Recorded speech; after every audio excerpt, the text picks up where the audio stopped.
It's that time again.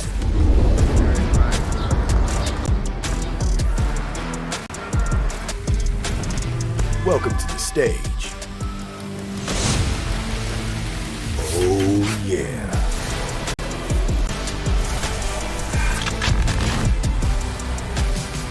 Where energy and creativity collide.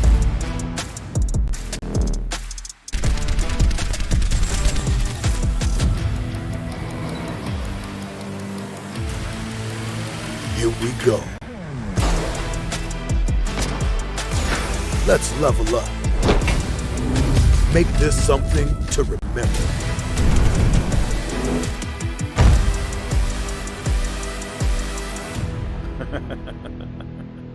All right.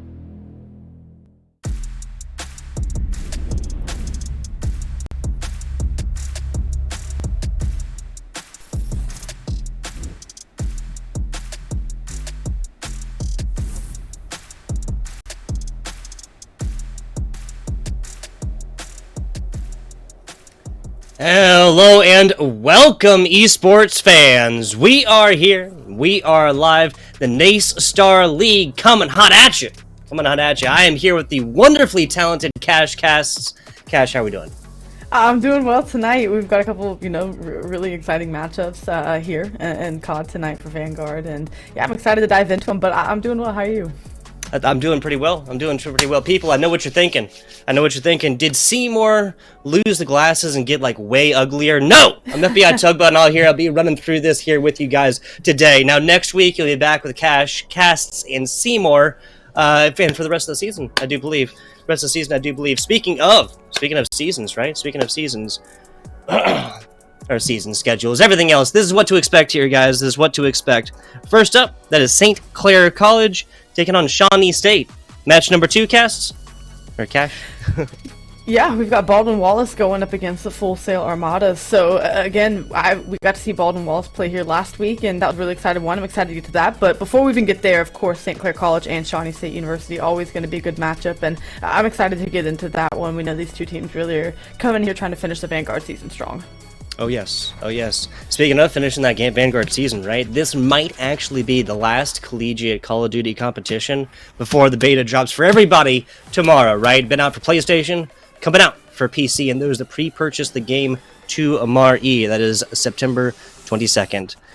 The season, though, long season it will be starting last week.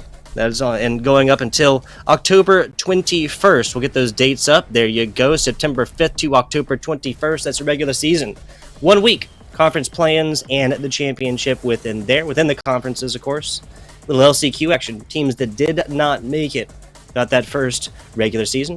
And then the conference plans will still have a chance. It's the last chance qualifier. Playoffs for a week in November. Strong week in November indeed. About 2 weeks off after that, ending November 20th. Coming on in to December 3rd, that is that in-person Grand Finals. What other way to do it than an in-person Grand Finals, right, Cash? I'm so excited for that. Again, it's kind of that pinnacle, that high point of your season, right? If you can make it to that all-elusive Grand Final, you're going to be rewarded with it being an in-person show as well. So super excited to get to that point. But like you said, we've got a long season ahead of us. Oh, there you go. I was doing it backwards. You were talking about the season and whatnot. A lot of scholarship dollars on board here today. That is $3,500 total. $2,000 to first place, $1,000 to second place, third place to $500 to go forth and fund the next generation of collegiate esports players, right? So excited for it. Speaking of being excited for it, I'm excited to be here, right? We would not be able to do that without our sponsors, all the organizations and people that make this possible. First and foremost, I gotta say, the production staff behind the scenes over there at NACE Starleague. We are just casters screaming in our rooms about esports without our production staff, and we very much appreciate you. Next up, the sponsors and whatnot. NACE Starleague wants to thank all of our sponsors, including Extra Life. You guys can head on over to extralife.org for more information about how you can help change the future with games, with video games, with esports, and everything else like that. Big shout out as well, Corsair, Monster, BetterHelp, Duncan, and Mavix. Let's check out the rules here, Cash. It's standard. If you're first time viewing us, standard COD League rule set. It's a best of 5 series, so we'll play 5 games if need be. First 1 to 3 takes the series, and the map pool that we have to choose from is going to be Berlin, Bocage, Desert Siege, Gavitu, and Tuscan. Each of these teams will go through a veto process, and we'll whittle down the map pool to where we get our 5 for the night. But if you are a first time viewer, that's what our standard rule set looks like, and we'll be diving into the action here very shortly. It's very standard stuff. Very standard stuff. Week 3 for the NACE Starleague. Week 2 for Call of Duty. Let's take a look at these teams now. St. Clair on the left. That is Shawnee State on the right. I'll run through St. Clair's if you would do Shawnee State, Cash. That's Relays playing in for Priestley, I believe. Also, I gotta say, I really like what he did with the name. Like, you know, obviously a lot of times Call of Duty players put X's in to replace letters if their name is taken or whatever. He went the opposite way. Not relaxed, but Relays, throwing a Z on in there. And then the triple B's, the Brandon, Blaze, and Bindi combination. The Brandon, Blaze, and Bindi trio. I love it. I love alliteration here, Cash.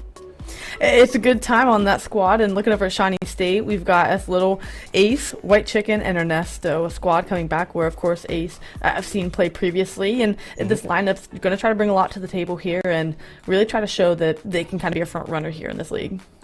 It's going to bring a lot to the table. Let's hope the table legs are quite stout. We'll be taking a look next here. A little bit more information coming at you. Oh, some beautiful faces. Let's talk about this one a little bit more. We've already talked about who it is exactly who's going to be involved. We'll talk a little bit more about what exactly going in there. Cash already really covered it, though. Standard competition within these, and we'll be looking at the standard best of 5 format. If we see one team take 3 maps in a row, that's it. It'll be a clean sweep for one of these 2 teams. We'll have an interview action afterwards, actually, as well. Very, very excited for that, Cash. Very excited for that. Taking a look at the maps. For our map overview, we've got Tuscan, Desert Siege for map number 2, Berlin, map number 3, Control, going to go to Berlin, map number 3, Control, going to go to Berlin, Berlin for map number 4, Hardpoint, and Tuscan S&D to finish it off. So, you know, in the first bit, you kind of get those exciting maps. Desert Siege usually see put at the tail end, so to get that map number 2 is going to be interesting, and again, that double dose for Berlin is also very exciting for 2 respawns back-to-back. Yeah, so if we're eating a healthy Call of Duty sandwich, right, Tuscan, that's going to be the bread on either side, right? Desert Siege, we're going to make the meat, and we're actually going to double up on vegetables. That's going to be Berlin, okay? Double dose of vegetables here on our healthy Call of Duty sandwich with Tuscan being the bread. I'm all about Desert Siege. Really did not like that map when we first came out. But hey, at least we're not going to have any very, very close quarters combat. Yes, we're not going to see the hard points just spawning and dying immediately. Thankfully, we'll have a little bit more wiggle room with Berlin and Tuscan being our hard points. Berlin being the second hard point if we do get there again, Cash. Yeah, that one will be interesting if we do go that distance. Of course, looking at these squads, this is going to be their first showing this season in the NACE Starleague, so excited to see what kind of work they've been doing behind the scenes to prep them for this moment. But this is a big matchup. You want to come in, you would of course love to start your season off 1-0 and just get as much hard work out of the way, get those wins out of the way where you can. Next up, of course, going to be Tuscan Hardpoint that we're going to dive into, and a personal favorite as far as hardpoints go throughout the Vanguard season for sure. 100% with it. 100% with it. More even. 3-lane maps with a little bit of difference towards the middle when you're talking about verticality and with the positions with which you can take. Got our roof action going on over to the B bomb site over on the right side, and everything's burning too. Gotta say, it's very dramatic, Cash, and everything very, very dramatic with everything burning. It most definitely is, but hey, it's quite the sight, especially running through it, and you know, the burning kind of stays towards the outside at least. Maybe once you get over towards P1, our first hill, we'll see some of that blazing action, but as we kick things off here on our Tuscan Hardpoint, P1 going to be Mixie to kick things off. We're going to look to see who can get control as we get in of that right-hand side of the map, who's going to look to get those P2 spawns going forward. But off the opening break, it's going to be a bloodbath here around mid-map. Oh, always is. It always is Mixie towards the beginning, towards his front. Big wall across the middle to really cut off longer angled sidelines, and somebody's just aiming all the way down. And yes, Alpha Blue Squad, that is St. Clair, that is the Eagles left side, Shawnee State on the right. I'm sure you guys have that on your overlays. Everybody to the middle. Everybody to the middle. Nowhere else to go. The action starting off, and this alleyway is always indicative, very reminiscent of just a minefield toward the beginning. Bindi Blaz combining for 2, though, to get on top of Hardpoint. 10 points on top as well. Not a bad start, Cash. As I say not a bad one, but of course, as you say that, right, it's going to be 4 down in the feed, favoring the side of Shawnee State, and they're going to get an early break from the unfavored side, having decent mid-map control as well. So they have their lanes covered, they're still accruing time, and with 27 seconds on the board, they're just trying to keep a hold of these spawns and apply as much pressure as they can. Player 1 and Blaze having slipped through well, trying to do as much damage as possible. Going to come through and cut down a couple. That'll be the break, but again, player 2 Brandon trying to slip through and flip these spawns, and you see player 5 spawning fire. That's going to be the Q, that's going to be the flip. They're going to be pouring into P2 now. Yeah, so everybody fighting over first hard point. That is AC left to babysit point the last couple points onto this one before we see our P2. Back on into it. Number 5, that's Ernesto. Rotating around on the outside, but finds it on the stairs. Brandon combining big for 2, and that's a St. Clair College full team wipe. They get early break on this, and now we're going to get the next 10 seconds fairly cleanly, but all of the resources for Shawnee State pushing through the back. They want to try to break this and get spawns again. A very heads-up play from them to try to regain that spawn control that's so critical to holding this hill. Now they have to be able to execute a break. A couple players falling, make that one player left standing. They do have spawns, but you don't get that break. So now there's 30 seconds left, and you're trying to figure out, well, was it even worth trying to go back? Yeah, and St. Clair, or excuse me, that's Shawnee, that's Ernesto, kind of pausing to get into it, and in the middle of the things are White Chick and Slittle both getting slayed right there. Slittle, unfortunately, only 1 in 5. But, I mean, this is a pretty evenly matched game so far. I love how we started off, and then that was Shawnee State, and held on to first hard point, and then set up towards this middle. St. Clair came back roaring with a very methodical, strategic play. They still got the rotation over to P3, which is interesting because there was a quick flip-flop of spawns where Shawnee State did push out for the back, ended up losing them and spawning mid-map. Now they lose P3 control, and it's Relays and Blaze holding it down in the back. Now they're starting to soak up this time, a 30-point lead that continues to grow. All 4 players for Shawnee State stacked up through field side is where they want to look to hit, but again, St. Clair, they're making the reads, and it's starting to reflect in that scoreline here just through 2.5 hills. Bindi finishes enough shots right there to think he gets the kill. Looks like me out there playing, assuming the players are dead before I even finish shooting the gun, right? Tomaton in hand and now trying to push on into this one. Bending doing a good job across this corner right here. 20 seconds left. That'll be the St. Clair College reward if they just put off another couple players. That's going to be a full team wipe again for your St. Clair College Eagles. They're getting 4 downs. The slaying column is very one-sided just through these 3 hills, and you have the team on a 12 kill streak, make that 13. They cannot be stopped at the moment. Finding good hill time, spread between the players. Everyone's pulling their weight, and again, it can be so hard to get around the map whenever the slaying is this lopsided because you can't find the openings to get breaks. It's just been blue in the kill feed ever since the opening hill, and now running up the score over 110 points. They just have so solid position each hill, whether they're breaking or holding from a position. They really just don't have any kind of openings. Yep. And acknowledge this one really quick. I wrote down Eagles for a different team on the sheet. That is, of course, the St. Clair Saints. Apologies, anybody over there. Looking at, like Cash said, about a 100-point advantage for the side of St. Clair College. That's the Saints. I got it right this time. Everybody positivo as well here, Cash. 12 and 5 that are for Bindi. Relay is 8 and 5. 17 and 6 on the 5 streak as of right now. And of course, because I mentioned it, they fall immediately afterwards. 11 and 7 there for Blaze. Trying to fight for P5 control, and you are going to win it if you're Shawnee State. Now you have to garner this into a substantial amount of time. If you don't, again, you're threatening St. Clair getting towards that 200-point score line. Relay's going to open it up with 2, and once again, they find themselves in control. No one in position for a trade, but even then, it seems like everyone for St. Clair is a walking 2-piece at that point, so they've got to do more work and then some in the slaying column just to try to find some time, and so far they've been able to do it. Wow, a relay is right there on 2, but Ernesto positions this fragmentation grenade perfectly right there, and it is still no advantage Shawnee State. Relay is putting the team on the back there for a second with 2 pieces back to back, make it 4, a full team wipe, solo dolo status. 167, 168 against a Shawnee State University, 35 points. They have not taken any in about 30 seconds, but with a lot of slays right there, AC breaks his way in there, making it look cool inside this hard point. Number 4, before we look at number 5. Or I guess the new rotation, excuse me, 5. Yeah, you get what I'm saying. You get what I'm saying. Math's hard.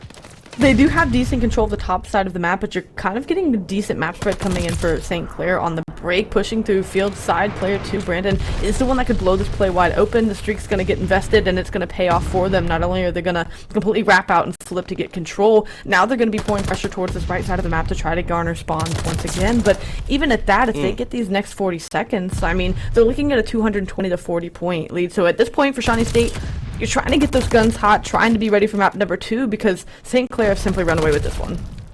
Yeah, AR is really popping off on the side of the St. Clair College side. Brandon there is showing what to do with that MP40 as well.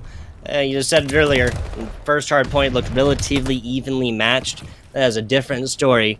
Talking about last rotations of hard points, that's from P3 on until now. A Herculean effort, everything in a bag of chips required for Shawnee State University to bring it back at this point. Hey, I'm going to say 20 seconds is garbage time. This first round, unfortunately, is going to be going the way of St. Clair College. Now they have control of the back. They're going to look to try to pinch through Radio Church and Black Truck, and going to get cut down, at least mounting some kind of effort for Shawnee State. But again, it's more so just getting the comms back on point. You know, whatever was slipping up here in map number 1, getting it ready and good to go for map number 2. But the inevitable coming at some point here, just needing just under 30 points to get a win for this one. They can still win it here if they get the rest of this time. And for Shawnee State, they're just trying to prolong it to perhaps another hill if they can. Maybe, like you said, mount off everything in a bag of chips to try to get this comeback. But again, the way St. Clair College, you know, the pace they've been playing with, the map control that they've had, it could be a sign of a short night if they can continue to play like this the rest of the night. That's fair, especially the way that Brandon is finding these MP40 slays, immediately picking up automatons and still getting to work.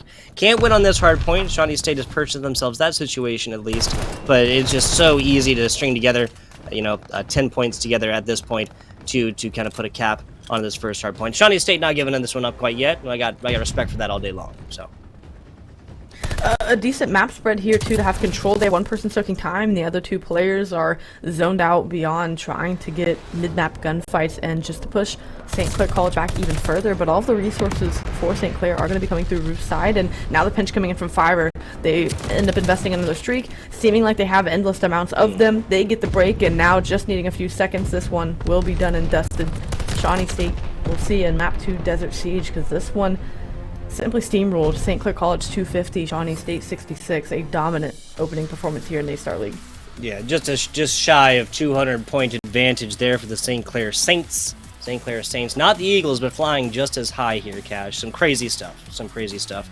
Once again, I do have just a love for alliteration, right? The Brandon, Blaze, and Bindi squad just absolutely making Tuscan their home. Set up shop right there and just really called that one home. Put a mat out front and everything. Stuff was crazy. It's taking a look. A little bit of these replay action. Of course, that's Brandon here, getting kills down bottom, right? And the idea is that he knows there's another member of the Shawnee State squad lurking somewhere here in the backfield. If Brandon, just jumps down right there at that point, and what? You get 3 extra points, but you're definitely going to lose your life on that one with the difference in verticality from their shooting out from open window and whatnot. So the Search and Destroy is a little bit more even-handed, 250 to 66 in the first.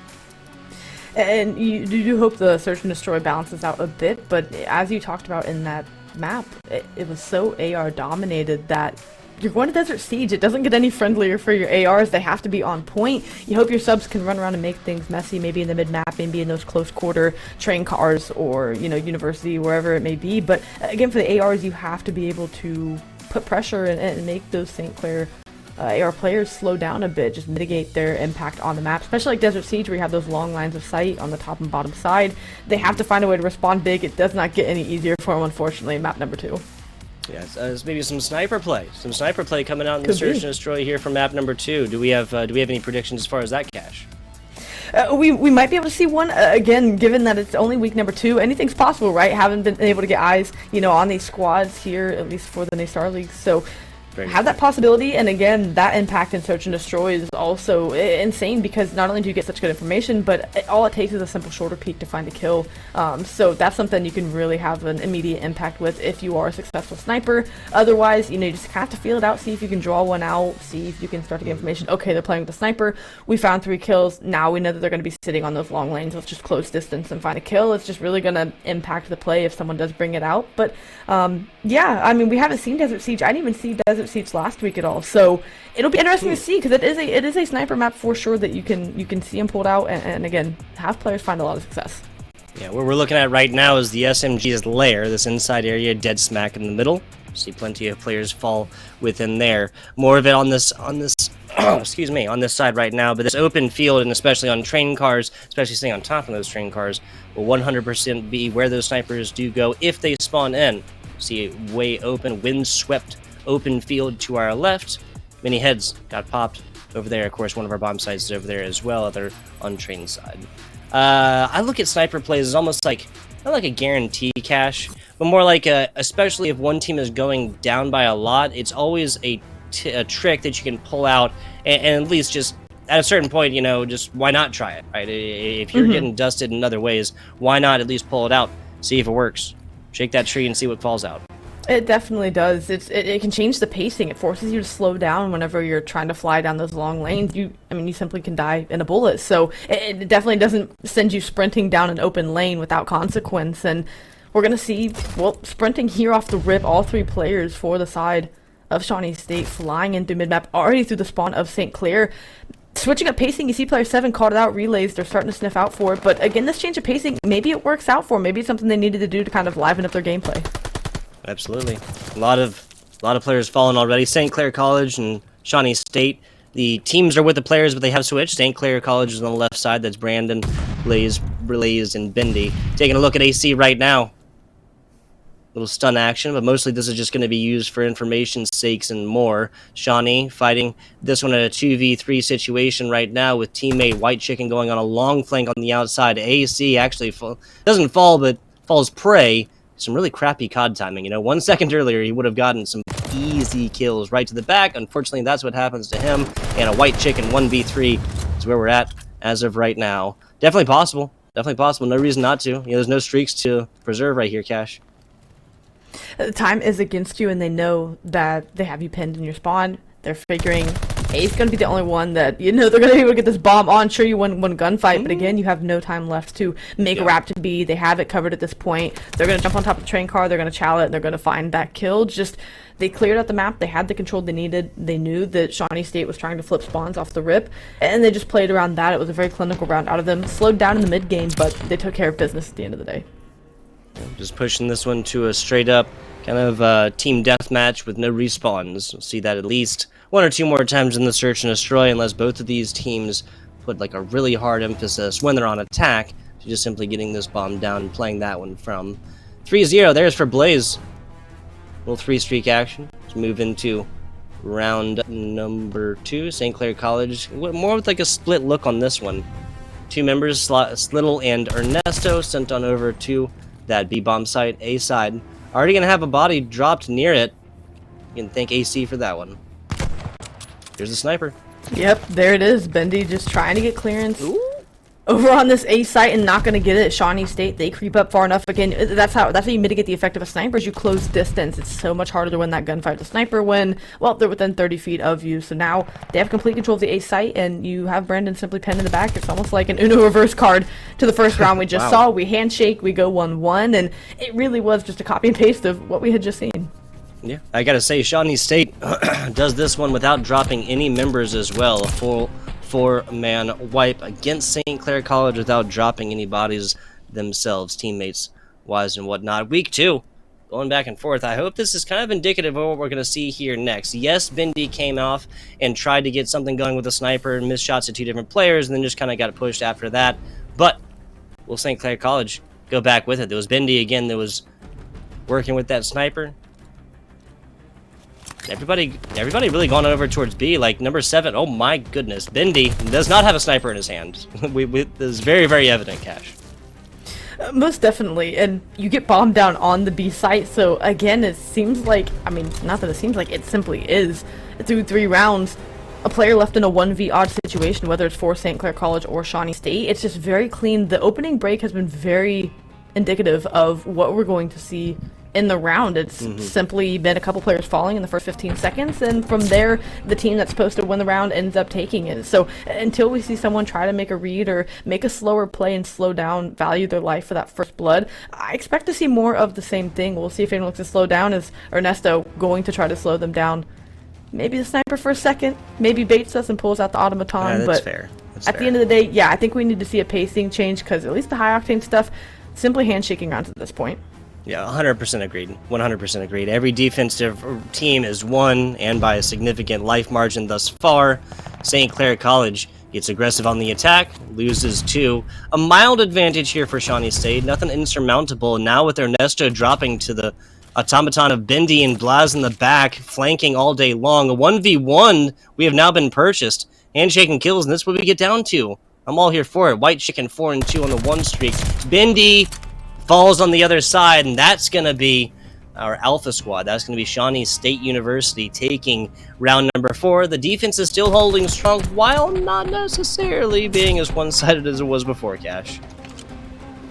Though the search and destroy itself isn't one-sided, again, it seems like those rounds have been very one-sided defensively, in the sense of, yeah, it's just been teams playing out. Now, of course, if you're St. Clair, you had a very unfortunate team kill that gave you a life disadvantage, so that's going to be one to kind of circle and maybe go back to if they end up losing this one, talking about what mistakes or what things could have been corrected. But here comes the aggression through mid-map, through this A-site relays to open it up with the first blood, and we'll see how they look to play behind it.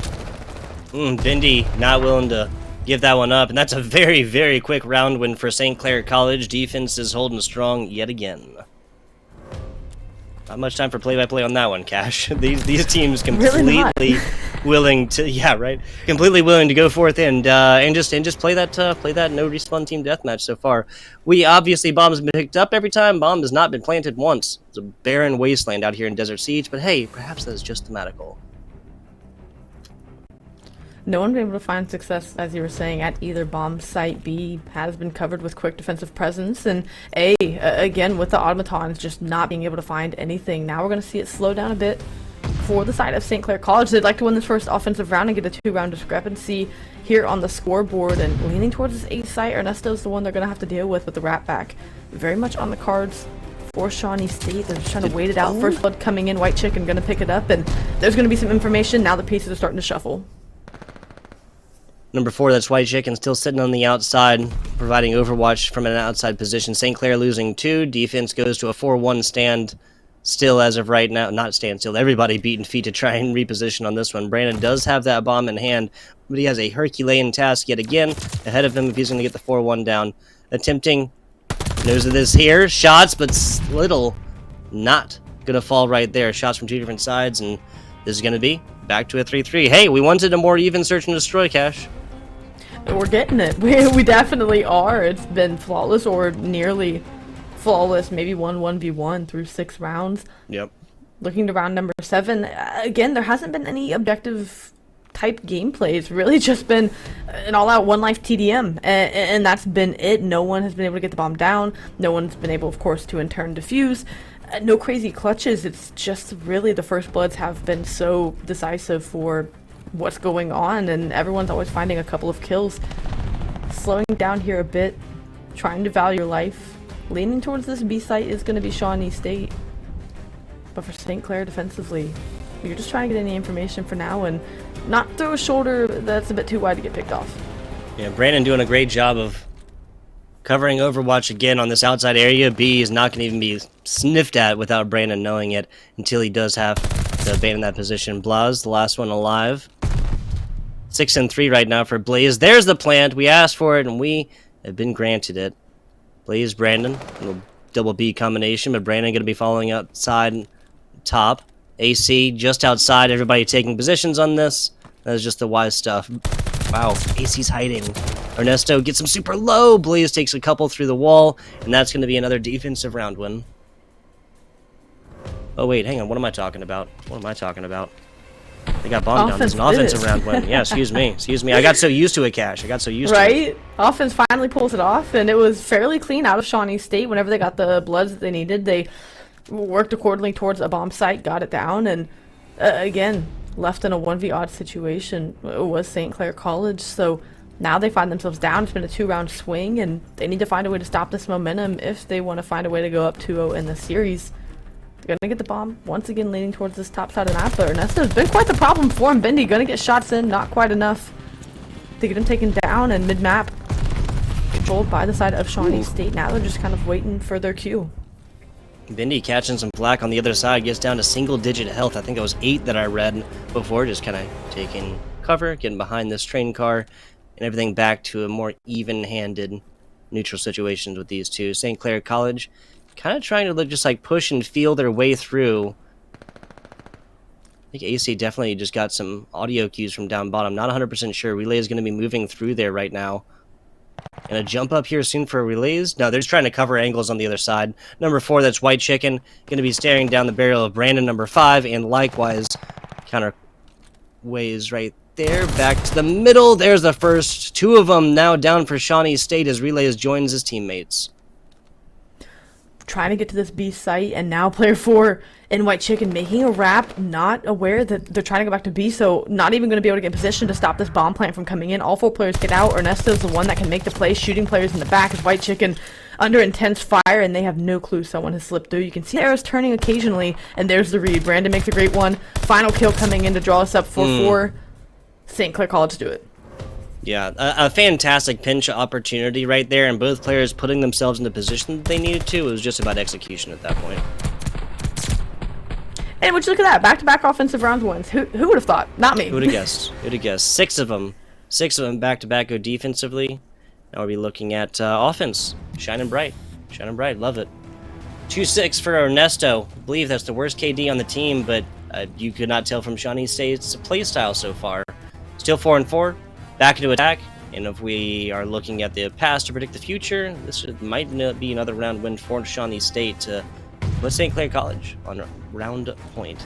Looking in on the inside, White Chicken backing up AC right now.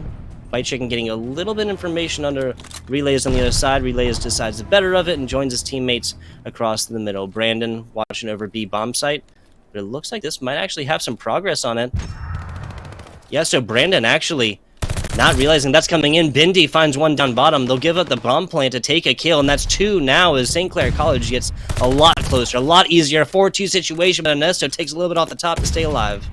Ooh, 4 HP, and even a stun grenade, a strong gust of wind will take you out at that point. St. Clair College defying the back-to-back offensive round wins and taking a defensive round win of their own to go up 5-4 on the Search and Destroy. And this puts them at match point where they could go up 2 in the series. And if you're Shawnee State, you want to avoid that at all costs, because that swing mode, though a swing mode to kick off a reverse sweep, you don't want to be in a situation like that where you have to win 3 straight maps against a St. Clair College squad that, well, off first impressions is very strong in respawns coming into this Vanguard season. So they need to find a way to win 2 straight rounds and bounce back, and they're going to have defense, so perhaps favoring them given trends, like you said, looking at the past to predict the future. But it's aggressive through mid-map. St. Clair College, they want to close this one out here. AC catches some flack, retreats to back with the rest of the friends. Blaze obviously anticipating the teammate backup right there with his teammate, right? So that was a good play to not chase down a single kill here, especially when map point is on the line. Brandon getting that one over. Slittle once again flanking these MP4 players, but that's Brandon from the top rope right here as we go 3-3 cash. Ernesto's in a good position, though, really pushed up and could shoot this player and get timing, does Nice. on relays. So now player 5 and Brandon has to watch his back, wins a huge trade gunfight, but outnumbered on the site is going to be Blaze, and it doesn't matter. Blaze says, I'll do it all. If I can just get my teammate here, we'll get this bomb down, and GG's go on to map number 3 as now they force White Chicken to back down. They're going to get a free bomb plant. It's going to have to be a 1v2 retake for White Chicken here to stay alive, not only in the map, but to avoid going down 2-0 in the series. Yeah, and unfortunately, I mean, White Chicken couldn't have known the bomb was going down, but that was the best opportunity that they had to go forth, force a 1v1 with the player still up, and then maybe try and get a shot on and just get out with the life. 45 seconds to take a K and get a defuse. White Chicken on the outside. Oh, no, Brandon! White Chicken gets out! White Chicken gets out, so there's one last player, but not going to matter when you have an MP40 that up close, up in your face, and personal status. St. Clair College, with not the greatest of ease. The hardpoint different story, but not the greatest of ease by any means in the search and destroy. 6-4 going down right there, and so St. Clair College on a run now. They are at the lead coming into map number 3. No tie situation for this Shawnee State squad, but still much more even-handed than we saw earlier. Much more even-handed than we saw on the hardpoint. It definitely was far more even, but for Shawnee State, that still doesn't feel good enough because you couldn't walk out with a map number one, right? You wanted to get that win so that you could draw the series up and look to try to extend it. Again, it's so early on, you can only predict and say so much. Of course, I can't gas or tear down Shawnee State too much and gas St. Clair too much, but again, off that map number one, it was a very convincing hardpoint win. Like you had said, it was a near 200-point margin, so I have to lean towards what we've seen tonight, and though, you know, we'll get more consistency and reps under our belt where we can make a more fair assessment, based off what we've seen tonight, man, I've got to be favoring St. Clair going into this map number 3 Berlin Control. Yeah, at least a little bit of favorite there. We always talk about Control being like the perfect kind of mix between Hardpoint and Search and Destroy. Far be it I to call Control perfect in any way, but a perfect mix between the Hardpoint and the Search and Destroy, with the non-respawn game mode with Search and Destroy and the unlimited game respawn game mode within Hardpoint. But I gotta say, it does trend more Hardpoint when it comes to outcomes, results, and everything else with teams who do very well within the Hardpoint respawn game mode.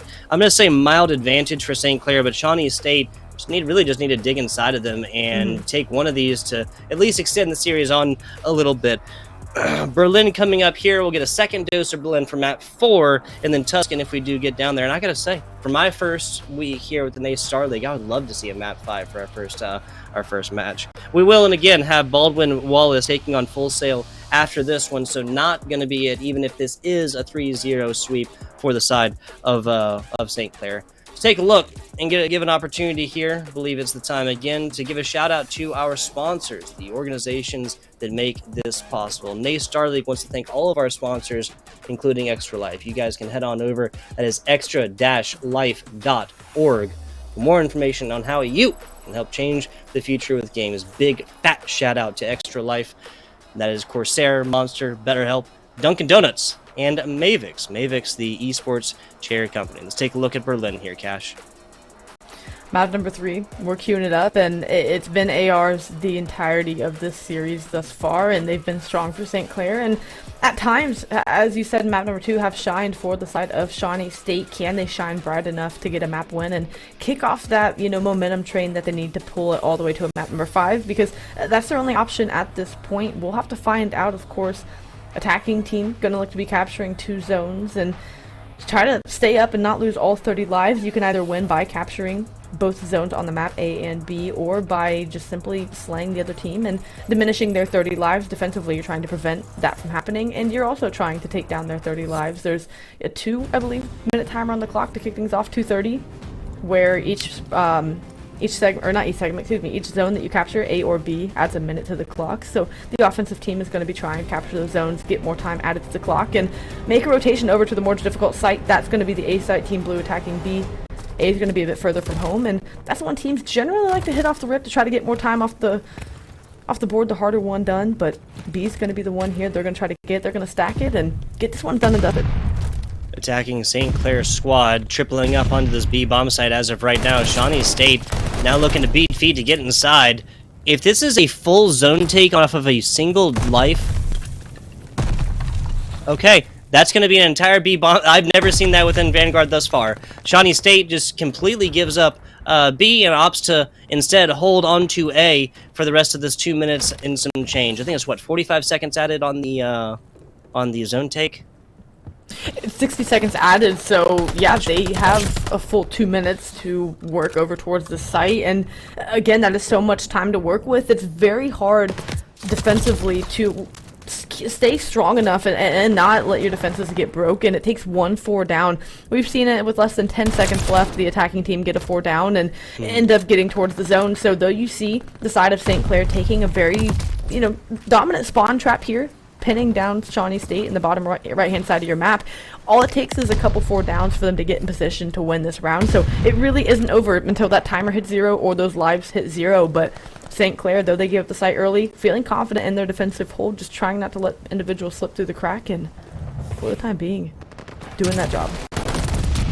Brandon, other side. White Chicken doing a great job within this corner window to have dusted off any progress thus far. Lives, really not a big difference there either, Cash. Only 2 lives separating these. Blaze the multi-kill, and now on a 4 streak, 5 streak, excuse me, 6 and 1. What is that, sextupling up, I think it is? Not 100% sure. I know 5 is Quinn. I don't know. 1:16 on the clock. 1:16 on the clock right now as St. Clair College is finding no issue. Finding zones within the control. Last little bit, wallbang attempt, pistola in hand. Ernesto finds it, not gonna be enough. St. Clair Saints said their prayers here for the control and did a fantastic job. Offense generally doesn't win these control rounds with like double-digit lives left, on both sides at least.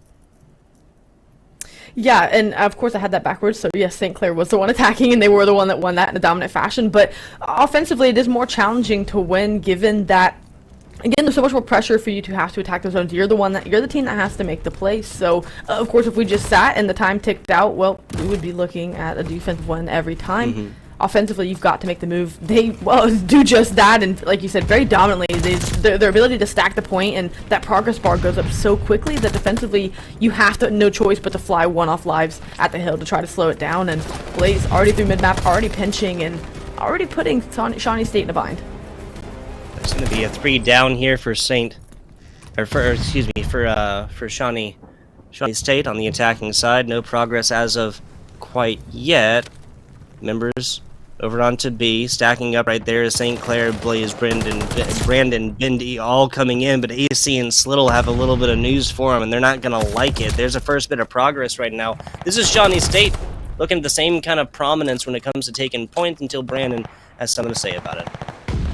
They do have decent A control and now are just able to hold pre-aims and kill the St. Clair players off spawn. Okay. This A progress coming in, the second take about to come in. They prevent the flank from working as well, so you've got to flag this if you want to stop them from capturing this zone. Released opens up with 1, but again, the pinch coming in out of Ernesto could stop all of this defensive effort. And would you look at that? A point secured, and Shawnee State also up lives. Offensively, nearly unprecedented gameplay here. Wow. Okay, yeah. So we talk about like, hey, what can these teams do? All you really need is a player, maybe like White Chicks in 7, to go on a 7 spree. A 7 spree, people. Almost entirely taking out the opposing team twice. Crazy stuff. Crazy stuff. That A control side might as well have White Chicken 7's name tattooed on it. 90 seconds left. 20 lives left for Shawnee State. They're coming in as the offensive team with life advantage, and this is looking pretty good for them. It does look good. They have to try to get on this, which it's closer to home. Should be something they can get with a simple 4 down, but St. Clair, they are not going to let this one go easily now. The kill starting them out, trying to just force them to have to work and take a different route, not just get it clean off spawn, though one player falls. Again, you just are trying to hold on for 60 seconds. They start to get on this, but if you can prevent a stack, that will stop them from getting this time quickly. Blaze wins a good gunfight. Now, just trying to hold on offensively to get this progress bar up. Not going to be the case. St. Clair get the clearance once again. 1, 2, 3 members. Relays spawning a little bit farther away right here, but this should be most of this progress, if not all of it, deleted off. I mean, that's a solid little quarter on a single tick right here. AC going on a spree themselves, 8-3. They started this spree at 3-3, people. AC finding another one right here. A lot more as Shawnee State finds exactly what they need. Needing to get in right now is St. Clair College. About half left on this one. Brandon comes in, and that's all the slays that they needed. Bendy finishing it up with a pistola. They get the clearance. They're only down 3 lives. It is very manageable because they have the resources up. I would just like to see them diminish that progress bar, though they're trying to hide in corners and try to bait Shawnee State into this room and get them killed. Again, the progress bar is so close that one error and this round's over. Yeah, Shawnee State could also go forth and trade at least a few right here. That's exactly what the doctor orders. St. Clair goes down to their last couple. Brandon getting it done, shaking and baking on the middle side, but chickens don't like shaking and baking. That's going to be a lot right here. 17 seconds as defense gets their. Blaze is so low, and they have to delete some of this progress off. Okay, so that is Bendy who's going to be there and dedicating time, lives there. 10 seconds left. Last real push for Shawnee State. Here it comes. They find 1, they find 2. Now White Chicken able to respond with 1, but again, there's no time on the clock. You have to get on the zone. I can't believe defensively they were able to hold that off. If you're St. Clair, you know you're going to be going back. If you're Shawnee State, like, man, there's no way we lost that round. It ended up happening, and they were up lives the entire time. Again, just a mental error you can't let happen. That just shows the resilience of the St. Clair squad, where even playing down, they're going to find a way to get the job done. Yeah, every single time. Shawnee State looking at least 1 streak for White Chicken coming onto this one. One of these bomb sites is a little bit more relaxed with the aerial hellfire, at least as players are trying to get into it, but both of them relatively covered. Can't really put it directly onto either of these control sites. Ernesto's Little combining for 2 as Brandon and Bendy find 3 of their own on the other side. A lot of progress for St. Clair. They're starting this attack exactly how they need to. White Chicken does open up with 1 to respond defensively. Bendy, the one causing problems here outside of P3 and unable to find the kill on Slittle, but that at least slows down the defensive effort from coming back in. You're still getting progress here. You haven't given up just yet, and well, that's because you're still finding the kills. They have no problem even slowly getting this progress as long as they can keep chopping these players down. And Blaze holding a pre-aim with an MP40 and mowing everyone down. That's going to be the A progress bar done, and St. Clair College with the potential to not only win this in a 3-0 fashion, not only in the control but in the series, and do it by winning 2 offensive rounds, which would just be unreal. Yeah, it really is. I mean, not impossible, but kind of unheard of, especially given the situation that was just purchased for themselves within their defensive round on round number 2. Interesting stuff. AC Ernesto both finding 1. Relays finding easily something. Other side, frag out. Not going to be enough. Pistola now to try and stop any attackers coming through this doorway. AC knows it and just attacks from afar. Dead even lives on this one until St. Clair loses 1. Defensively, you just have such a good hold. You have an ability to put in the spawn trap. There are so many trucks you can hide behind, windows you can look out of to see into spawn. Unless someone slips through, as Bendy has, it's going to be very hard to kill this line to start to go down and make that the third. Bendy can wrap and make the play, but at this point it's not needed. He's just going to sit fire and try to cut players off, try to get the teammates to stack on the point and win this one here. They finally go back up in lives, but Bendy's the one who can really hold off the defense from getting back in position. Brandon first. They can take almost all of this and still come out. The defense can at an advantage, but that's first tick. Can't undo that one. About halfway to the next. That's a little bit of aerial hellfire coming down. Not going to find anything with it on this relatively clean and clear point. Or from the strikes from the top, of course. That's actually very covered, so the opposite of what I said. 1 minute, 22 seconds left of St. Clair College at almost a double up on live situation. Just a little bit needed, and St. Clair in such a dominant fashion from start to finish, though it played a little more contested in the search and destroy.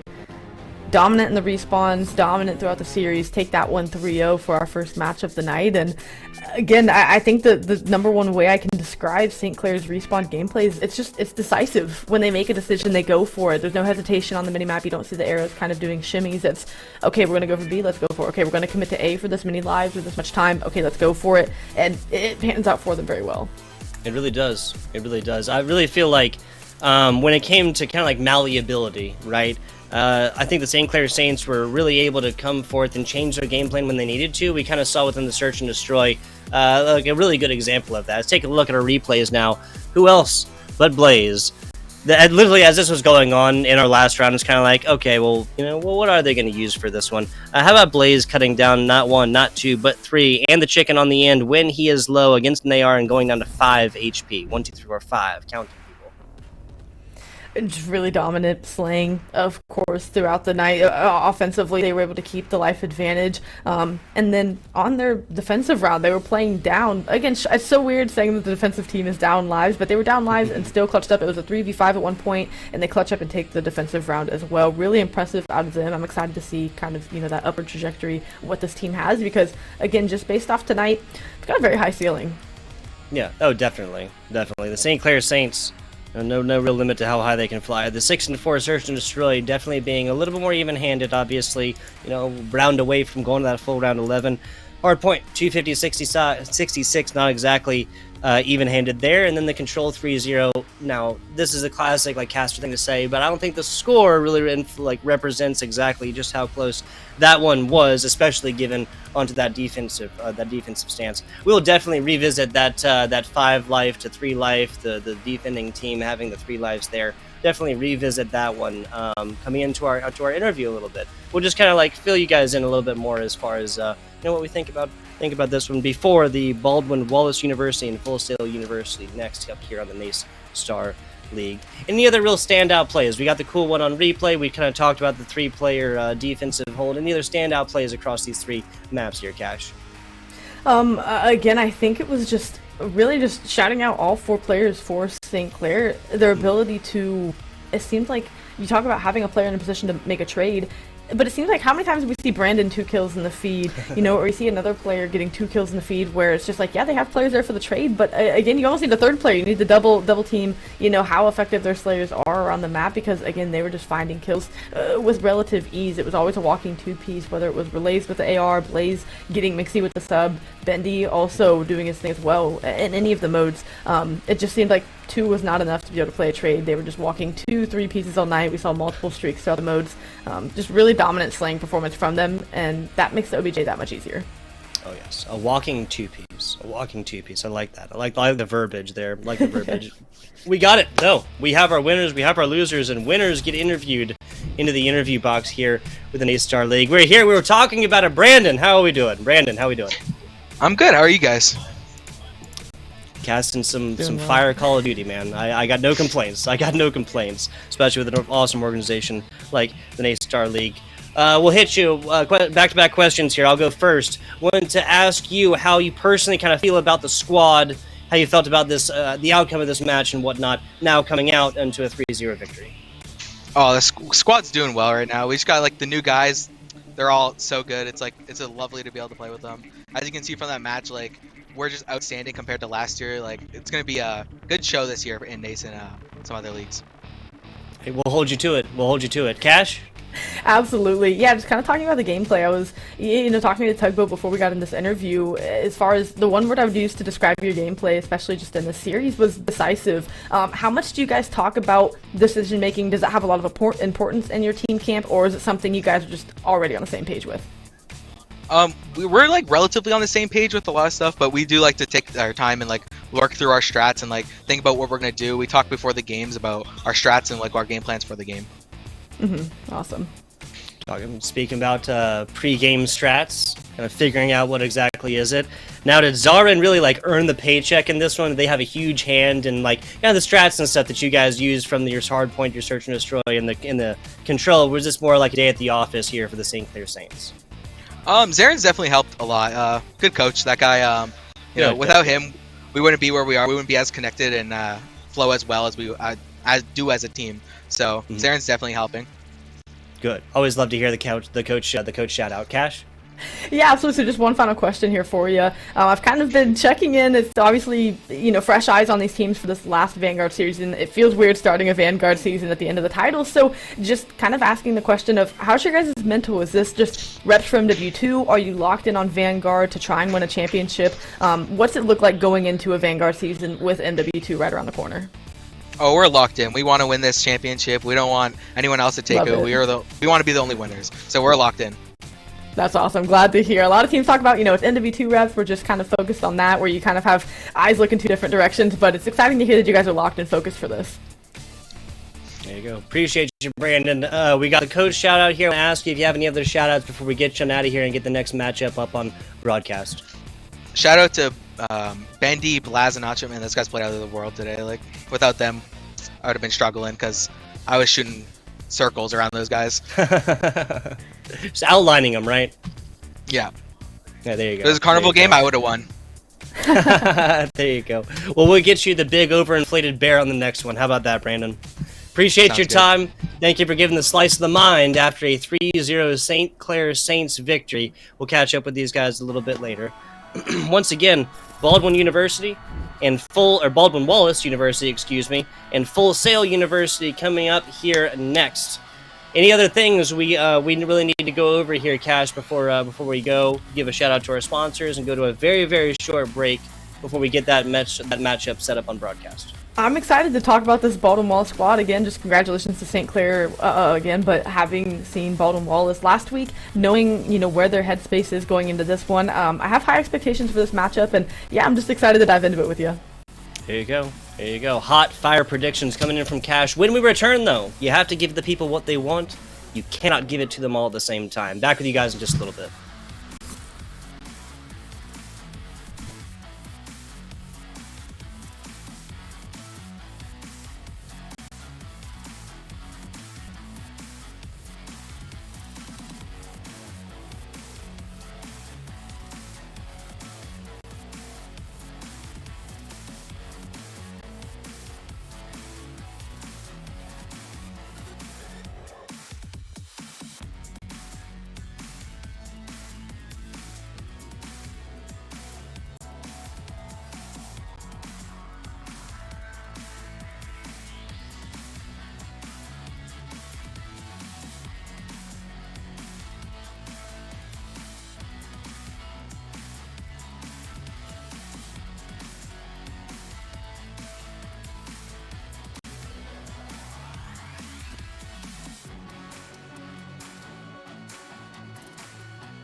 Hello and welcome back. FBI Tugboat here with Cash Casts. It was a short break. We keep our promises here at the NACE Starleague. We also keep a promise too is about top tier plays of the week. This coming in from you, the Shawnee State Fire Raptor players. This is an interception, brings it on down in a low and slow blow down south for our number 5 Rocket League play of the week.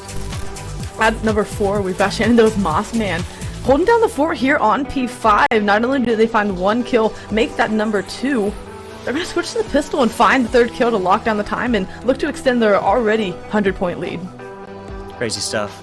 Crazy stuff. Mossman and D. That's the stuff of nightmares. Number 3 for our Super Smash Brothers. Changing it up. No Rocket League. No first-person shooters here. We have Crystal Math doing some fantastic stuff to get this one back. Minnesota State University. Some back and forth, up and down, and just ending this one with a photo finish. Here at number 2, looking at CSGO and started off strong with the pistol round. Kennesaw State's Lose This City getting a pre-fire headshot through a smoke screen, holds defensive angle for bomb for 2 more clean headshots, as we'll come to see. Very strong play, and well, take it over for honorable mention. Yeah, number 1 next, but honorable mention here. This is Cornball off the kickoff as well. That's going to be 1 stop. Coming in for the 2nd stop here in just a second. There's a shot. Not going to matter. Number 1, let's go. Kennesaw State, once again, it's going to be an incredible play coming in from Nitsu. They steal the AWP off the body of Retna and make just one of those calculated reads through 2 walls in order to find that player. Just an unreal kill there, and of course very worthy of number 1 for our plays of the week. And I mean, I can't wait to get more of these in.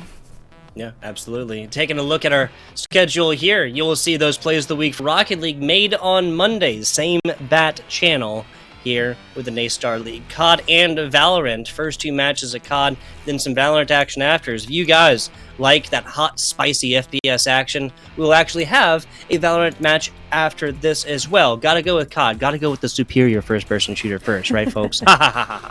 Thursdays will be our Super Smash Brothers. Most recently, that was, once again, Crystal Math landing back on stage, getting Shawnee State's waywardness to avoid some of those attacks and using that chokehold, of course, to set up for that play. That was number 3 play. That's Super Smash Brothers. That's Thursday.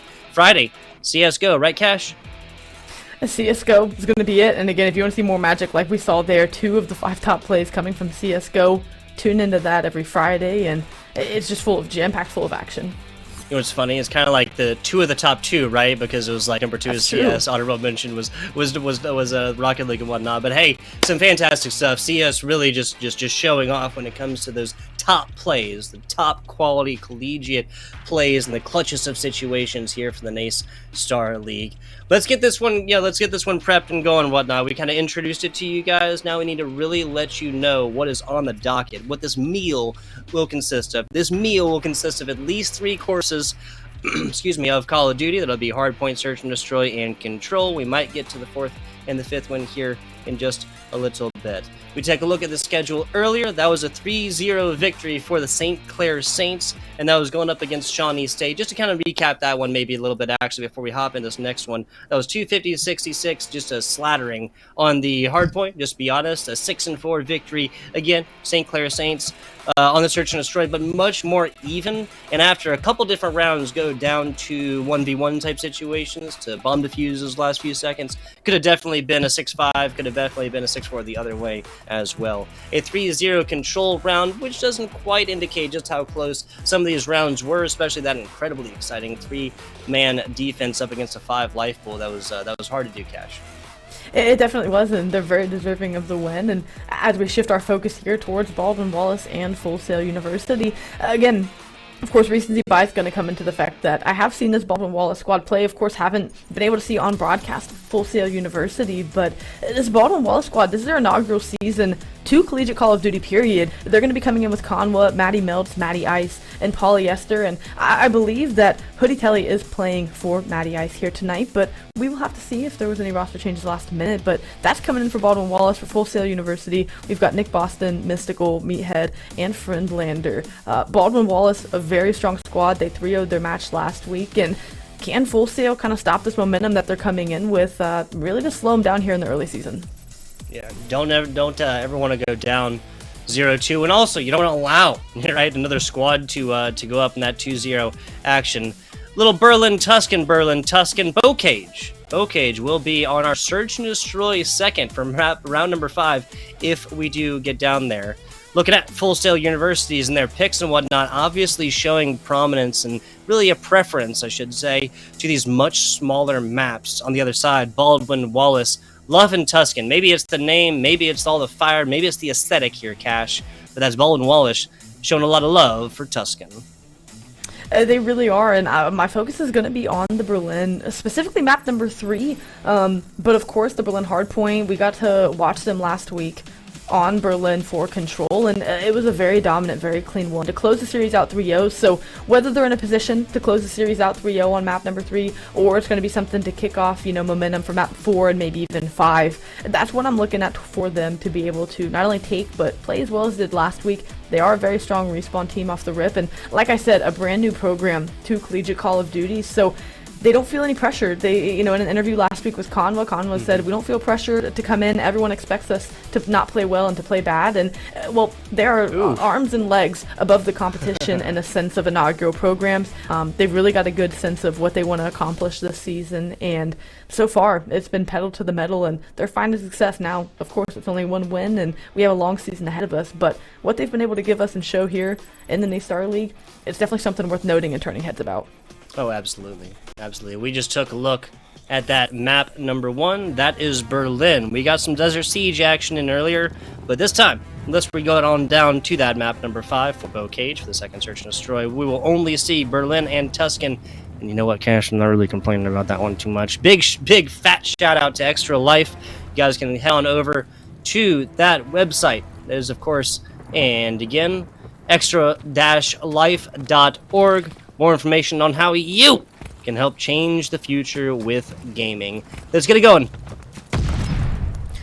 Kicking things off, on the left-hand side of your map, it is going to be the side of Baldwin Wallace. Going to get early control on the favorite side for P1, excuse me. They do get a clean 4 down and now have clean site control. Full Sail University going to be pushing from the right-hand side and trying to get a break. You don't want to give them all this time. You do expect P1 to play, well, pretty 50-50, pretty mixy, except for Berlin, one where it very much favors the left-hand side of the map, the individuals who spawn there. And, well, if you're Baldwin Wallace, you're taking full advantage of that early on. Matty melting in everybody else's ice. Not his teammates, not Matty ice, but everybody else's, because Matty is absolutely slaying right now. 5-0. 5-0. First 5 kills. Wiped this entire Full Sail University squad once by themselves. Full Sail University, that's Meathead, Mystical, Friedlander, and Nick. Fighting to themselves, that's there for Nick. And Full Sail University opted after the spawning back into the map, of course, to really just kind of play prominence on this last, give up those last few seconds, and they have fantastic positioning on that. 3 full kills against Baldwin Wallace. Conwa, the only one not involved in that massacre. You respond with a strong hold off the rip. If you're Baldwin, you haven't been able to get an opening. Of course, there does come the break, but you still have a life advantage if you're Full Sail. They're trying to get the kills. 3 for 1 in the feed is going to grant them back in, and they're still down 15 points. So not only do they want to secure the rest of this time and take a lead, looking ahead, 3 players already over towards the left-hand side of the map. That is where the next hill is going to be in our third set of hills here for the rotations. And you secure scrap time for Baldwin Wallace. You want to try to get an early break here and extend your lead even further. Full Sail University, this could be a turning point in the map in a sense of who can get out to an early lead and really get up a good money hold off the rip. Meathead taking one to that dome out on the outside inside this window right now is Full Sail University looking to set up inside this pretty well. Friedlander, the only one really paying attention to this one, gets dusted out by Conwa, shots to the back, and now members of Full Sail University going to be able to spill into this one. A lot of back and forth, that all coming off the top of Meathead putting players through the grinder. And we're starting to see a lead overtake possible here if they can garner the next few seconds. The push coming in from P1 for the side of Baldwin Wallace. Conwa going to kick it off, but unfortunately 2 players fall behind that, so it's going to be a 4v2 on the site. You want to do what you can to, well, contest the time or at least stop them from taking the lead, but that is going to look to be coming in for the side of Full Sail University. Now 61-59. 15 seconds left until we look to the bottom right-hand side of our map for P4, and it's Baldwin Wallace on rotation early. They're going to try to respond with a solid hill of their own, but P4, man, plays really open, plays really close. Conwa securing scrap time and then some here as we have our eyes towards that bottom right side.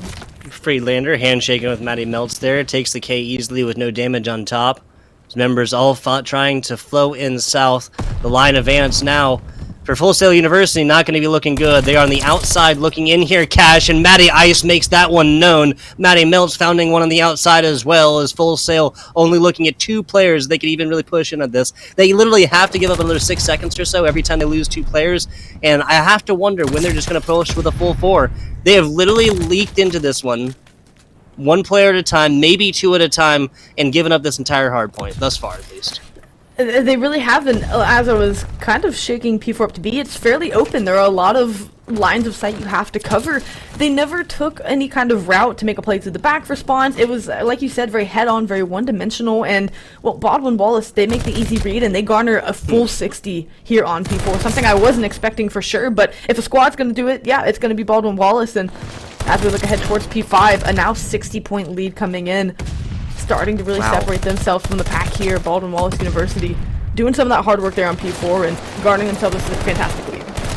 I got a lame one for you. Call that a Nicolas Cage movie, because that hard point was gone in 60 seconds. Very, very quick. Very, very quick. Doubling up right now. Full Sail University, 69-70 or so against Baldwin University. Now, this is still anybody's game, still anybody's hard point, still game number 1, of course. But Full Sail simply cannot allow, like you said, like that one-dimensional look, just like charge at, try and find kills, but just fall along the way with at least 2 players not in position to really make any kind of play on it. Baldwin taking this one over on top, everybody meeting in the middle.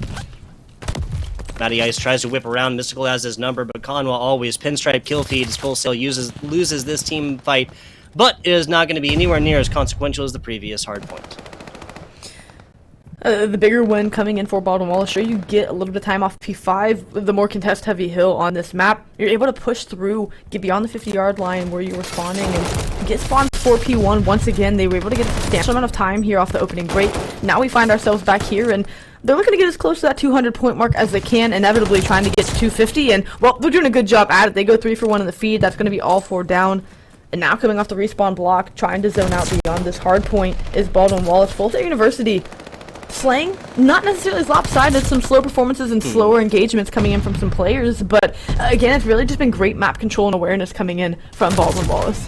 Yeah, and for the first time in a while, Baldwin Wallace spawning very far out. Only member left alive is Matty Melts. They turn their attention to the future and to the next hard point, more than willing to give up 15 seconds, especially if they can take out reinforcements on to next hard point.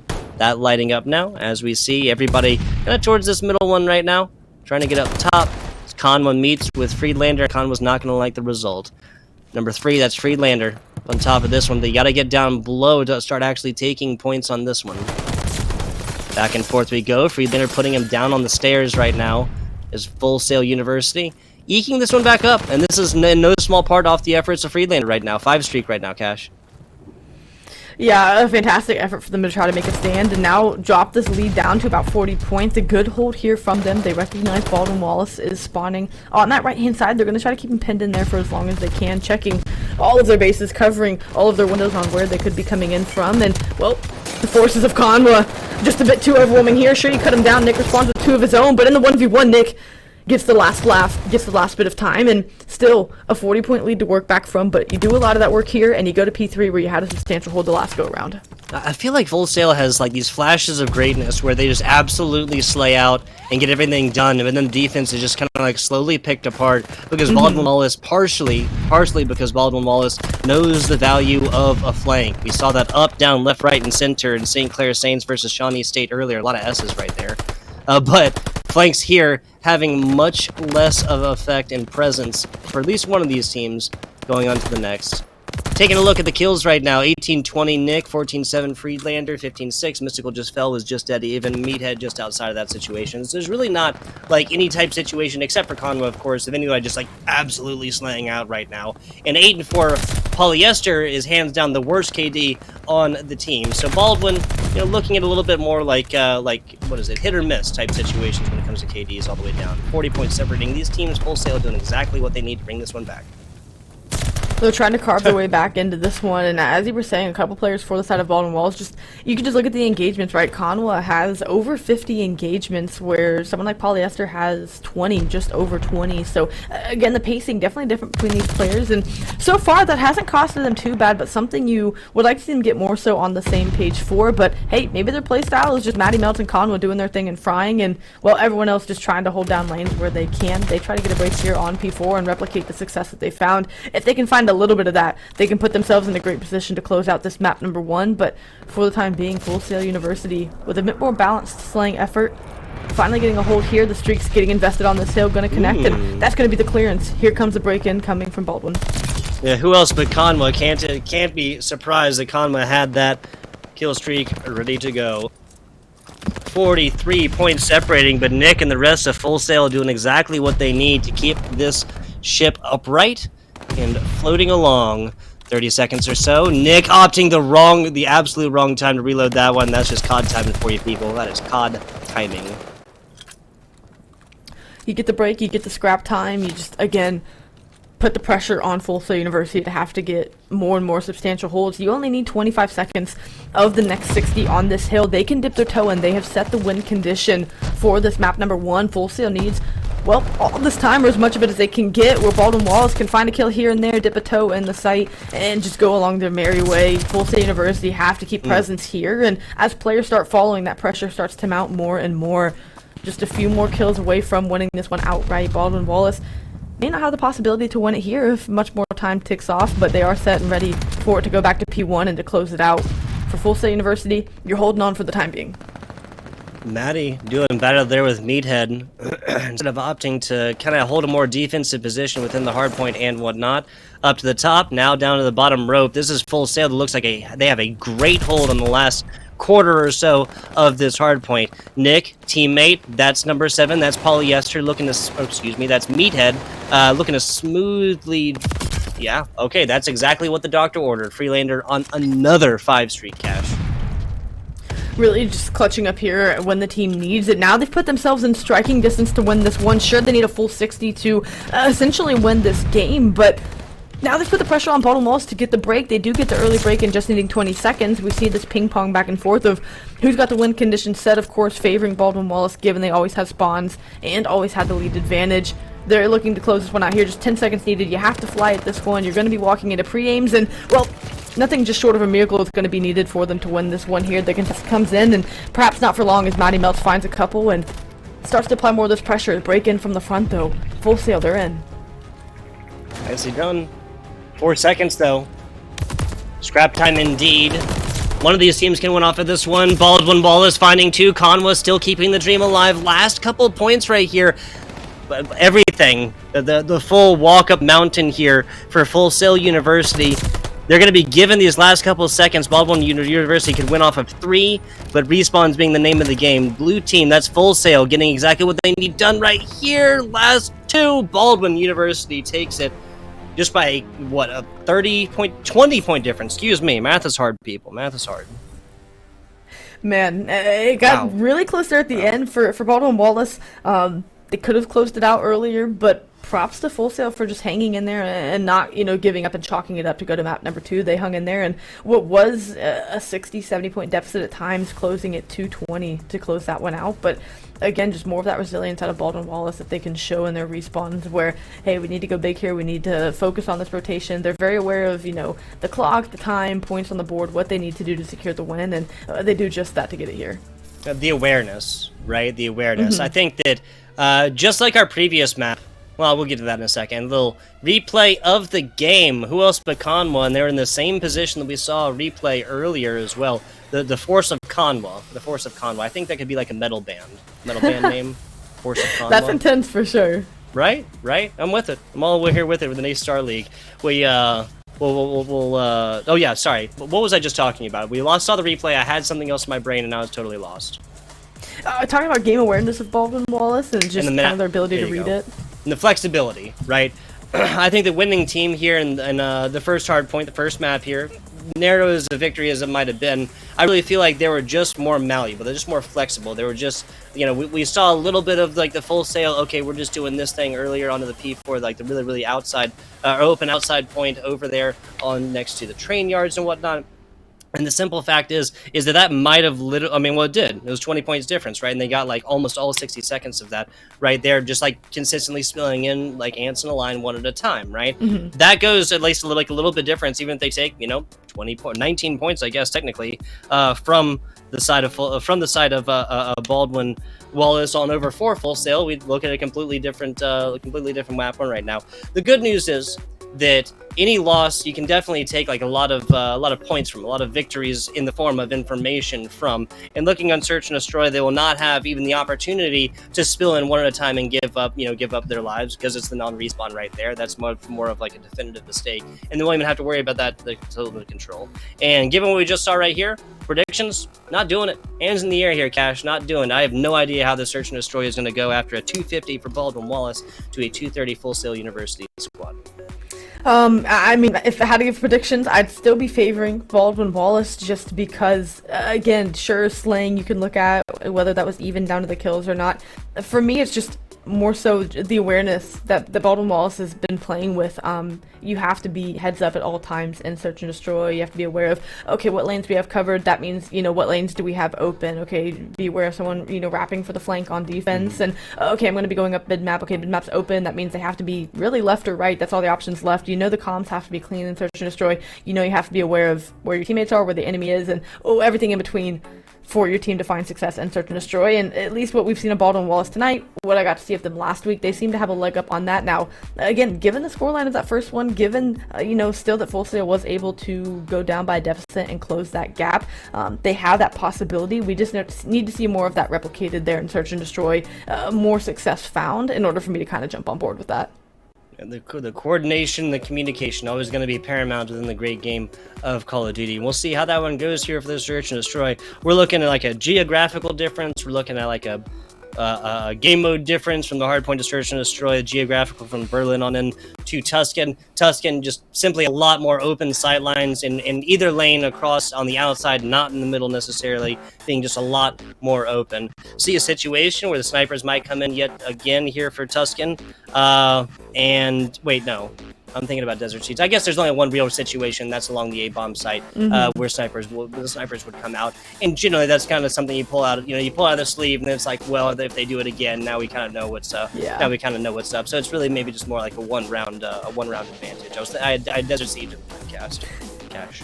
Yeah, it definitely, you know, does allow for the ability for someone with a sniper to check that A-bomb site, more so defensively too. Sure, offensively you can get an opening towards that A-bomb site to get it down, but defensively it can slow down an attack because A is that favored bomb site for the attacking team.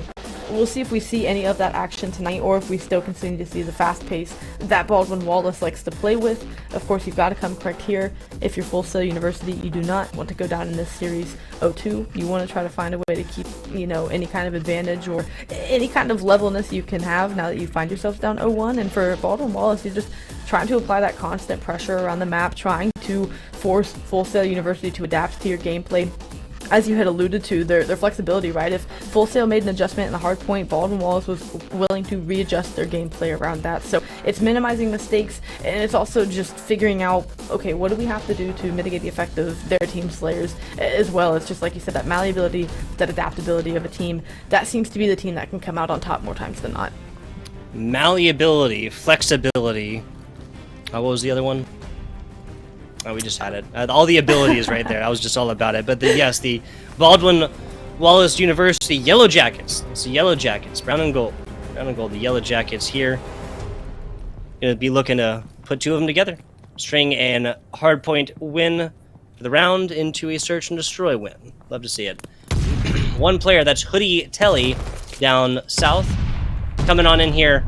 Might be playing on a different name, might be a completely different player. It would not be. So Hoodie Telly is their S&D sub. Baldwin Wallace is a school that, yeah, does like to sub in a Search and Destroy player to kind of change the pacing, change kind of their gameplay here in S&D. And well, we already see it paying off for them, only having dropped one life Friedlander in a 1v2 situation and able to find the kill on Maddie Melts. It's going to be Hoodie Telly. Put your money where your mouth is. You're going to put in an S&D sub. Well, let's see if they can shine in an early 1v1. Nicely done. Nicely done. Just forcing the situation is something we all love to see. Like you were saying, the specialist bringing on in here. Let's see Hoodie Telly do work. Already one on top. Teammate Paul Yester found one, got traded out after that one. 30 seconds or so is Friedlander willing to look into every corner, every angle. No rats allowed here on his Tuscan map. Bomb picked up. Number 5, Hoodie Telly. No response to it quite yet. Because, of course, this defending squad. Oh, and Friedlander sees that one just a little bit too late. Hoodie Telly coming in. Little two-piece action. Taking a streak. A minor streak. A streak as it may be. On into game number 2. And this is just a perfect play on the time as well, right? Hoodie Telly knew that this player either had to be here or they had to be on the other side. If you're on the other side, I'll make that walk when it comes time. Yeah, and it was a great trigger discipline. I think Telly got the visuals on the Full Sail player jumping through radio to B bomb site, and was able just to have the trigger discipline to say this should be a free kill if I just know they're going to have to plant the bomb. Now, on offense, can they replicate success? Bomb quickly working towards this B site as the other two players get mid-control and maybe try to divert the attention of the defensive players as player 3 and Friedlander already through mid-map, already shooting players in the back, and, well, that's going to turn some Baldwin Wallace heads for sure. At least one less of them on either side, right? That's going to be now. Ooh, nicely done. Friedlander mailing some shots and finding some value. 6-1 on the 3 streak as of right now. As a 3-1 situation does get purchased here for Conwa. Now, Conwa was an absolute force, so much so we named a metal band after them earlier, but not going to be enough. Friedlander cuts him down from this middle tunnel area. As we go, 1-1 defensive teams taking it so far. And you have to be able to, you know, adapt and pick up different lanes of the map. Full Sail University, they do that. They take advantage of the fact that, hey, we're flying down mid-map for free. You know, you were shooting a player that was repositioning in the back. Again, just how quick they came out and played that. Caught Baldwin Wallace off guard. And now Friedlander, I mean, I gotta call it like I see it. The only one doing anything for the squad at 7-1. The only one with the kill on the board. I'm thinking if you're Baldwin Wallace, if you can get Friedlander off the map, you might be able to find a bit more success here in the S&D. Yeah, the only kill on Full Sail University's side is going the way of Friedlander. I think it's a fair statement there, Cash. Players spread, shotgunned across this map as of right now as members of Full Sail trying to find a way in edgewise. If that's B, if that's A, they will take either. A right now being far more so paid attention to as Baldwin University improves their advantage to 4-2-2, 3-2-2. Nick doing exactly what they need to, but then not getting out from the source of danger with a very, very low HP. They had plenty of time to work with. Maybe should have considered that. Friedlander last alive yet again. That's 3 rounds in a row here, Cash. You've got to scoop this bomb. Your teammate died, you know, out of the way of you, so that's going to eat up some of the clock, and you just have to work off of what minimal information you have on where these defensive players could be. They're just holding pre-aims, no one getting antsy, no one moving. They know that we've got A covered, we've got B covered. There's seemingly no way Friedlander can cross here and get the bomb down without running across one of our sites. Just and right on cue, Baldwin Wallace University, they take a round advantage going up 2-1 here in map number 2. Yeah, I mean, end of the day, that's just methodical play for Baldwin Wallace, putting those rears into corners. Even if Conwa had fallen here, still have been damaged, probably. And 2 other players to have responded to that one relatively quickly for your Baldwin Wallace University Yellow Jackets. 2-1 advantage as of right now. We see the same thing we saw last time, right? Desert Siege, Search and Destroy. That was defending teams taking rounds every single time until about round 6. Friedlander with the early shots into top fire, backing that player down. Bomb still for Baldwin Wallace, favoring this B site. They're trying to wait for an opening, maybe trying to see if Mystical gets aggressive through P5, but you get in your positions you need to, and you slow it down. We're going to get eyes on the player L, and Maddie Melt's able to finish that kill. Now you can start to work the map and say, okay, they're leaning presence towards this A side. Let's try to get a push B. Nick, though, eliminating some of the map and making it that much harder for you to work the site. Okay, so tries to get it on through destructible walls. Claim another here, Cash. Claim another. We'll be done with this soon, guys. Don't worry. 45 seconds left as Polyester the last alive. They're looking to melt this one. Mystical on the front. Player on the back. Able to get away from it. Polyester. Oh, the very last shot there from this Baldwin. Wait. Yeah, Baldwin Wallace. Yeah, so the Baldwin Wallace Full Sail University, excuse me, takes the second, and the defensive round wins continues. No one making any kind of aggressive plays towards the bomb side, and A hasn't been looked at because defensively there's been a lot of aggression through mid-map, and offensively the B push has just been too slow. It's the rotation can come in so quick from the defense if you're playing top church and other areas. If you don't commit to a quick B hit, very easy for the defense to make that read if they don't hear any action at A. Here we're seeing a bit quicker of a push towards this A site, and maybe you can catch Baldwin Wallace off guard and get the bomb down here. You're going to get the player Conwa killed off the site, going to start to lay the bomb, and now 3v4 retake going to be coming in. This is the quick objective gameplay I was hoping to see. Okay, just like that, Full Sail purchases themselves a 4-2, and this is on discount cash. That was very, very early kills. It's not often that the bomb plant actually takes time off the clock, more so that it adds time to it. And Full Sail knows exactly what they're doing. Full Send University, how about that? And here they go. Trying to hold off this retake, the pinch coming in. You have to wait for your player in Hoodie Telly to make a play. If you can find this kill here and draw it to a 2v2, that'd be great, but you're quickly running out of time. You have less than 7 seconds to make a play on the bomb, and well, Polyester going to get cut down now, seemingly impossible for Hoodie Telly to do the rest. You respond in the big wave, you're Full Sail, and you take an offensive round. Here you go. Did that say mystical 5 streak coming out of this one?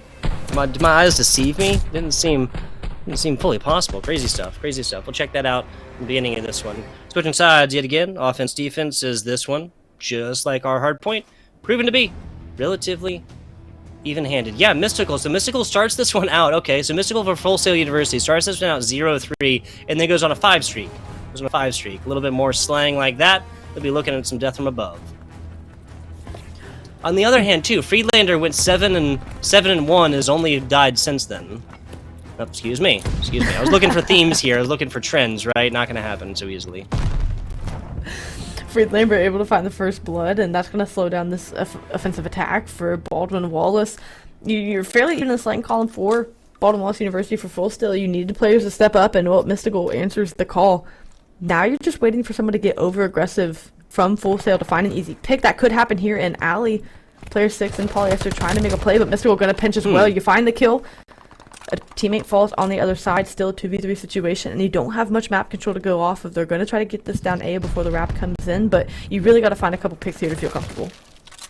35 seconds left or so for this attacking Baldwin Wallace University squad. They just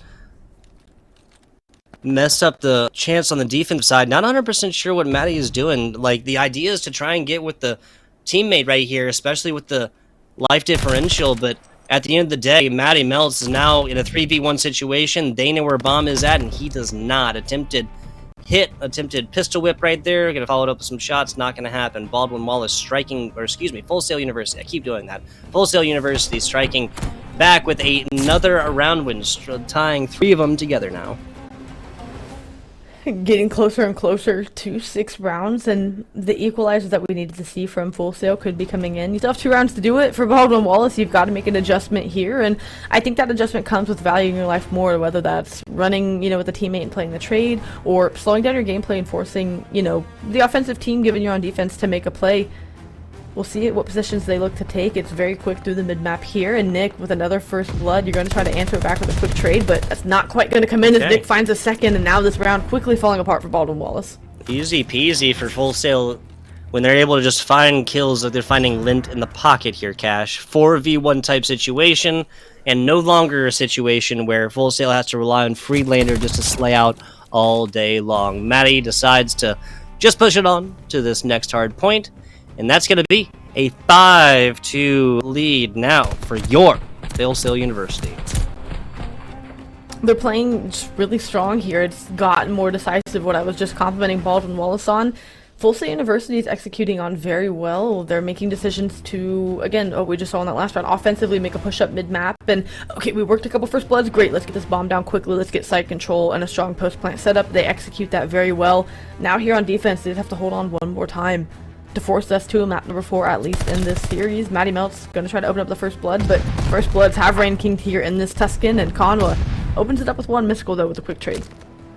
Baldwin, now advantage, playing definitely like they know they have their last real opportunity here. Meathead on a 3 streak that is going up against a Polyester and Matty Melt squad, both members who are able to find kills left, right, center on the hard point, but maybe finding a little bit more difficulty finding those within the search and destroy. On board with Meathead right now. I think he might have seen that a little bit. No, maybe a little bit of sound cue down bottom, not sure. Bomb picked up, and Meathead tries to report back to B for duty. Unfortunately, Bomb's heading on over towards A. This is going to be a Baldwin University squad that's going to be setting up just outside of Church. Get this plant in. Meathead wanting to stay around on the outside of the perimeter, though. Gotta check those angles behind, though. There's like the bunker right behind him that like players always love sitting at. Just like that, easy peasy. Gets it as the last couple seconds of this plant comes in a 1v1 situation now. Meathead on Matty Melts. The battle of the M players here is Meathead just sliding around in the middle. Trying not to make too much noise, but also trying to be hard to hit and hard to kill. 26 seconds left.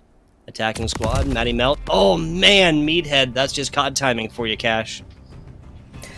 Did the dance around the site trying to figure out where that player slipped off to. Again, COD timing at its finest. Matty Melts does get the timing to go his way here for this one, and they stay alive. It's 3-5, and they need 3 straight to win it, but you also don't have any more room for error as far as losing rounds go. They win a good offensive round back on defense. They could start to shift the tide here in map number 2 and regain an advantage, but for now, Full Sail University, they've done the hard work early on, still sitting at match point.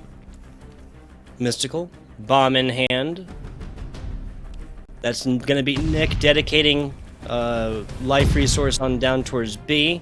Maybe getting up close and personal with Hoodie Telly in just a little bit as well. Nope, both members just completely content to hold different angles right there. But Baldwin University's Hoodie Telly opting just to sit right there. Nick on the defense comes back a little bit farther. Now we're on board with Conwa. Conwa mailing something over here. Freelander finding the first and the second. 12-4 is right now as Freelander does fall to a well-placed nade. That's going to be an even scoreline. Oh, no, it's not. Excuse me. I'm reading these wrong again. Nick finding this one is Conwa. Conwa, not going to happen. Full Sail University takes the search and destroy in 6-4 fashion. 6-3 fashion, excuse me. A great response from Full Sail University after, you know, a hard point that slipped away from you. You would have liked to have been able to win that one. A couple things go your way, and maybe you're sitting up 2-0, but they respond when they need to as we look towards map number 3, Berlin. And this is one I said I wanted to have focus on going into the series for Baldwin Wall, specifically given that I had seen them play on it. It's one that they played very strong. So, again, to keep an advantage in the series, they want to take this next map. If they can play it as well as they did last week, play it as clean with as clean comms, they should be sitting well to go up 2-0, but now you're forced to map number 4, something we haven't seen Baldwin Wallace, or, you know, for the like of it, Full Sail push this distance, at least for now. Map 4 for now, we'll see if that ends up changing, but back to Berlin we go, still well-charted territory, and a good strong response and rebuttal out of Full Sail University for sure. Yes, and one way or another will not end on Berlin. Like you said, we have purchased our 4th map. That'll be a Tuscan. Hardpoint number 2 coming in there. Bow Cage will be our second search and destroy if we do go down there. We all know how search and destroy on Bow Cage, how fast and loud it can be. So, gotta get there first, though, folks. Gotta get there first. Well, at this point, running through just maybe breakdowns. You know, keys to success, to borrow the phrase here, Cash. Keys to success for either of these teams coming on into the control. Yeah, so, I mean, for Baldwin Wallace coming into the control, it's playing, of course, behind their slaying leader, Conwa, right? That's the player who can, as we saw in the Berlin hardpoint, put the team in the back in the slaying column and just kind of say, hey, roll with it, I'm going to play quick, I'm going to play in their face, and let's just lock down lanes around it. That's really the major key to success for Baldwin Wallace here, is just playing behind Conwa and supporting, you know, him in the ways that, you know, the map presents. For the side of Full Sail University, it's finding ways to counter that aggressive gameplay. You know, Conwa and Matty Melch are going to play way up and in your face in respawns. How do you slow them down? Do you hold pre-aims for a little bit longer? Do you double team those players around the map to mitigate their impact? For Full Sail University, it's definitely going to still be continued adjustments in how they respond to the aggression that Baldwin shows. And for Baldwin, trying to play aggressive, trying to continue playing, you know, 2-3-dimensional hardpoint or respawn modes where, again, you keep Full Sail guessing, keep them playing one-dimensional, and you keep switching it up so that they always have to try to figure out what your next move is. You gotta be unpredictable here. Gotta be unpredictable. Looking at Berlin up here next with control, especially given just how close the first hardpoint was, which is the closest indicator we can get of how this next map might go. Again, call me a coward. I got no predictions for this one. Full Sail University losing that map by a mere 20 points, not even 10% right there. was a third of a single hard point. Could have gone either way. Could have been Baldwin to come forth through there, Baldwin Wallace, and might be looking at 2-0. Really, this is a very evenly matched up series, and the Search and Destroy being much more one-handed than the hard point is. Control coming up in here in just a few seconds, and I'm looking forward to it. I am as well for Baldwin Wallace. It's a great test. I mean, they're already again. I talked about how they're a first-time collegiate team in any league, and now they get pushed to a map number 4, right? So they're already seeing adversity, which again, you figured, you're not going to 3-0 teams all season long, but again, they're getting an early test of, hey, where can we look to improve? They're going to go back and I know hit VOD over that S&D and say, look, here's where we made a mistake. And like you had said in the previous series, right, there are victories and wins you can take away from losses, even whether that be maps or series. They're going to go back and hammer down what they were missing there in map number 2, but for this Control, it's going to show you take a tough map loss. It was a 6-3 S&D loss. Can you bounce back in a respawn and continue to fry and do your thing? So for them, that's what they're going to be looking to do. And for Full Sail University, you want to, like you said, you don't want to let a team go up 2-0 here early on as far as season records go. You want to try to make your mark as well. And, well, they've started to make their statement, especially after that map number 2. And they're just going to try to keep doing their thing and improving their respawns as the night goes on.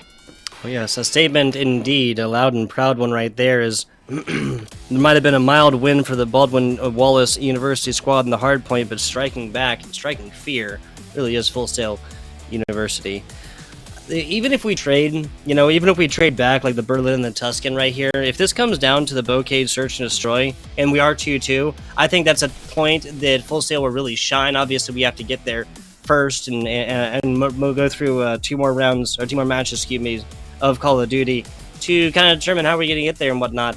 But that is something I'd love to see. Full Sail does not have a whole lot of improvement to do on their Search and Destroy game, at least within the day's performance here on today, this September 21st. As far as like geographical similarities, do you think Baldwin Wallace would have a mild advantage coming in just taking a win on this map? Or taking a win on Berlin, even though it was a different game mode slightly?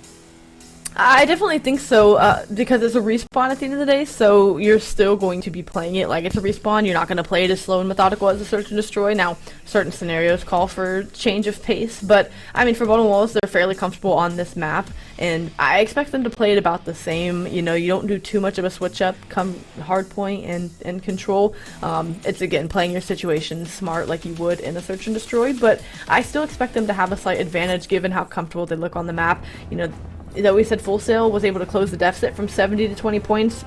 Props also to Baldwin Wallace for holding off a lead and holding off a comeback and stepping up when they needed to close out the map. But again, they're going up against a Full Sail squad that really wants to show, hey, we let that first one get away from us, but we're going to answer back in a big way here in this map number 3. Let's hear how this answer gets called. This is going to be defense Full Sail University first, Baldwin Wallace in the attacking position. Series tied up 1-1. Nobody going to be going home off the result of this Control game mode. Conwa taking it first. Who else but Conwa? Baldwin Wallace University coming in and trying to make us play onto this A site. Matty Melt's still alive, but he knows that these defenders are going to be coming in, and B takes a lot of attention off here first. Just like that. Melting members off of it. All members of Full Sail University. Matty Melt's back, not going to happen. Other members there, so still keeping this up, and Nick takes 2, but the progress still comes in. You get that one ticket progression, which is very critical. It allows you to reposition on the point and figure out how you want to rework it, your attempts now. Not all for naught at A. That's good progress to get. They're going to look to try to stop the clock over at B and maybe get some of that secured as well, while still keeping pressure and presence here. Make Full Sail have to respect the fact that they could strike at any time, but Conwo winning a big gunfight over at B, and that's going to be the progression coming in. Now you see these players from Full Sail flying through. They're trying to wrap and pinch the site. Gonna try to hold off this attacking team from securing this progress, but the trades are clean. They come in, and you're still earning this time. So for Baldwin Wallace, it's a good one here, and they should have about 2 minutes on the clock if they can hang on. Nick says, no thank you.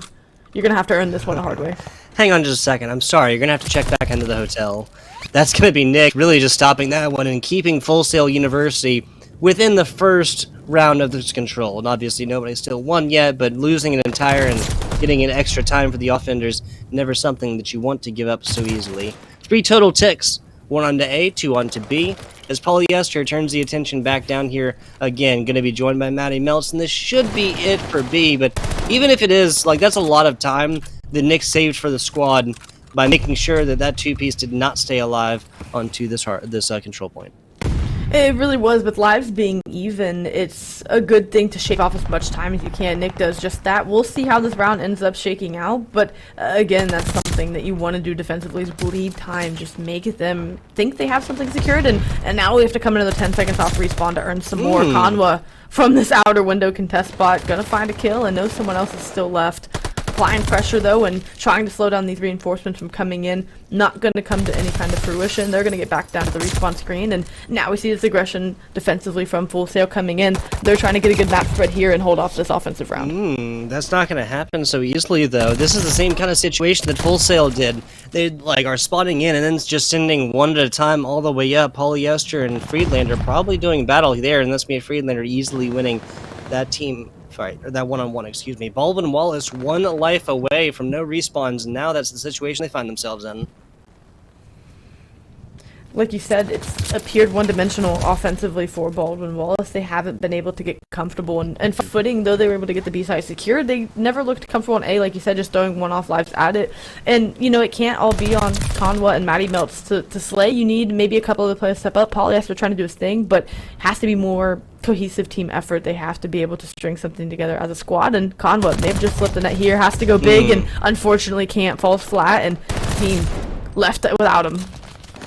Matty Ice inside, the contest comes through as Mystical takes the opposite position, a 1v4 situation, and that's too much to ask for anybody. Full Sail University have really gotten it together here, especially on Berlin, and when it comes to getting engaged with teams, like a full team, and with other members of their team on this one, not really just one first dropping left-right. Defensively, you should have the advantage and be able to take that. Full Sail do their job, and now if they can look to take an offense, that would give them a significant advantage, not only in this map, but potentially in the series.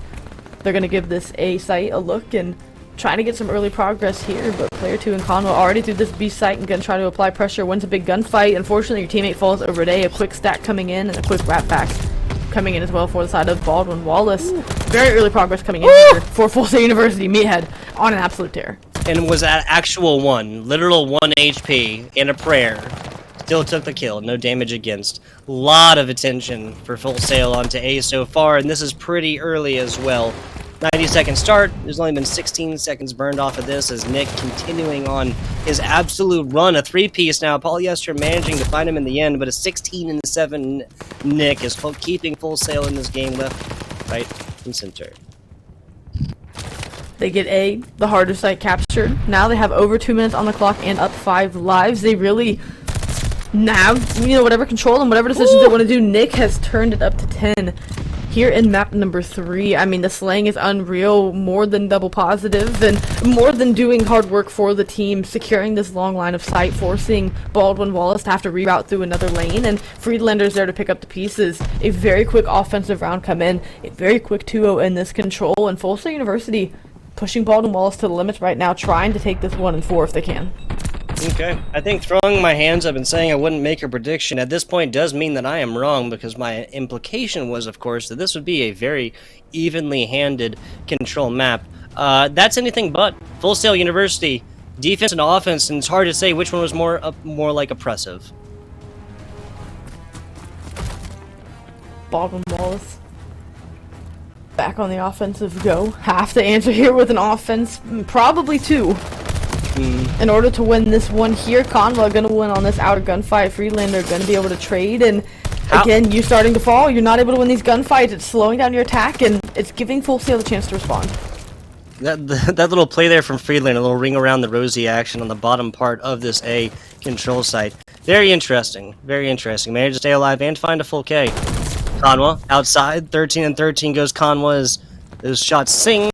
Finds the first little bit of progress in a second. Gotta pay attention to the outside area, but just like that, members of Full Sail trying to get inside this one, but to no avail until now. B has to be stopped here eventually. Nick realizes and gets up close and personal very early. Did they get it? No, they did not, but Friedlander finds 2 up top, drops down. Still there. Still there. Still there. Polyester drops on the outside as Full Sail University's Friedlander goes big for 2, goes back and negates progress. There's more. Conwa, a hard kill indeed on the other side, but maybe not so much recently. 15 and 15 is what Conwa's dropped to. This is where we're starting to see that differential in engagements and pacing starting to hurt Baldwin Wallace. You have, again, 2 players sitting at about 30 engagements where the other players are sitting in the low 20s. It's just something that can throw off the tempo of your team, can throw off how you play around the map, and right now it's starting to hurt them a little bit, given that they're just getting this first take captured with 39 seconds left. They are going to have 139 left on the clock, and the chance to work over towards this 8th site, but you're down 4 lives. You really have to find a way to get a couple of kills and make a smart rotation. Conwell going to try to work through fire as the teammates off spawn. Try to make a play through the front end of the site, but again, you need to slow down. You have to wait for your teammates. It's been easy reads because it's been one-off lives walking into pre-aims. You've got to make this a collective effort. Matty Melts doing a little window work right there. Make it a little bit easier for his teammates to look inside and get something going.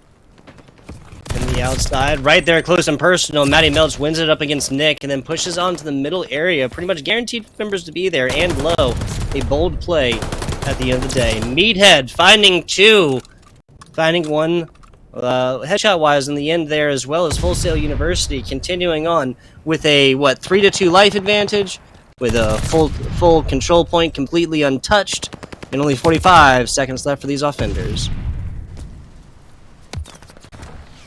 You're in a mean spawn trap if you are Baldwin Wallace University and you are losing time and losing lives to try and get out of it. Not only are they bleeding clock, but they're bleeding lives here. 5 to 10, they have double your life advantage, and you have seemingly no map control. Full Sail University coming in and showing a very dominant respawn. We saw how close map number 1 played and how it really, as you said, broke down. Could have gone either way. Full Sail showing that it was a very much a mistake on their part to let that one go. As they clutch up here in map number 3.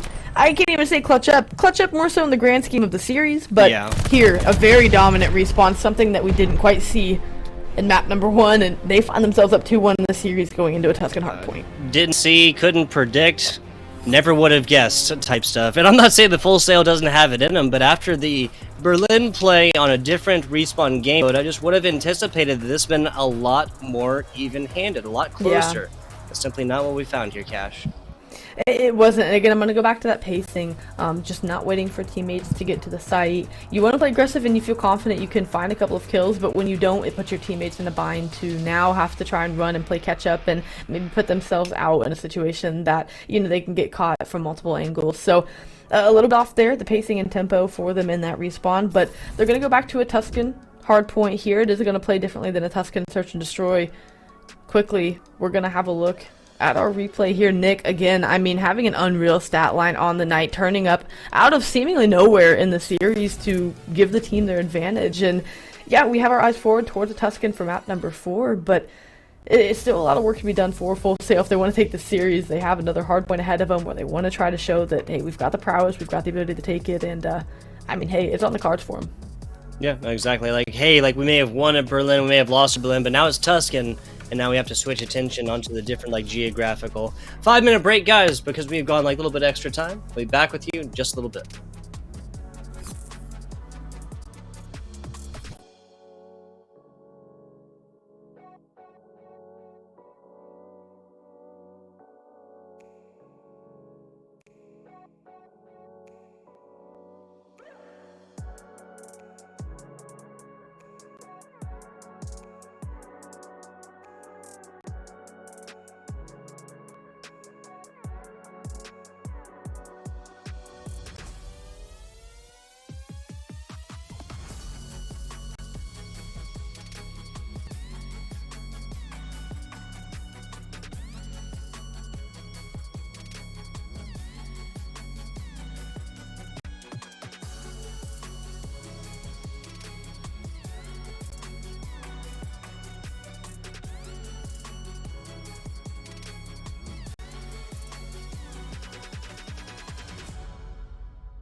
And we are back, we are here, and we are live. Very short break it was indeed. You know why? Because we keep our promises here in the NACE Starleague. FBI Tugboat here, the wonderful Cash casts.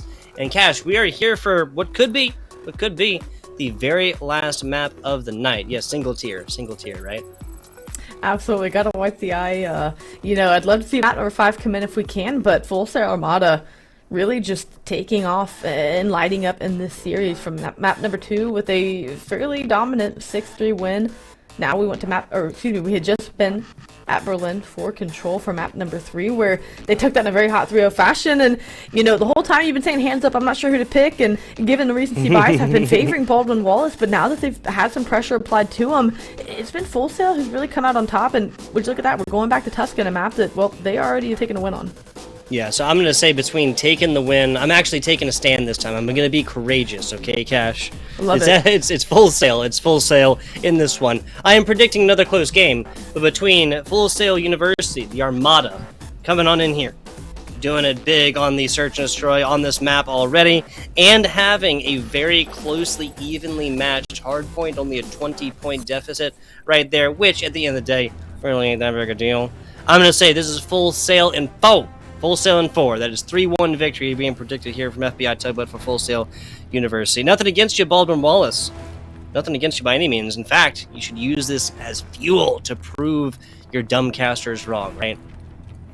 Caster curse? Well, it's really a coin toss at this point. You've said one thing, we said another throughout the night. I mean, honestly, at this point, just given how caster curse works, I really am not sure. We could flip a coin and probably be better odds than what we've got going on. But on the favored side, it's going to be Baldwin Wallace opening up with a clean kill feed. My and stars. Going to get time early, but through on the flank and the split spawns is going to be Full Sail, and quickly flooding through the back, finding kills is going to be Friedlander and Co. trying to overtake this P1. Yeah, Meathead, big flank right now. Big flank. Matty Ice, Polyester, Conwell all getting dusted out on the other side right now, though, as spawns come up behind Meathead. He's kind of forced out of his flanking position. Gets a little bit of damage on the front, but Conwell always there with that SMG in hand. Back to it.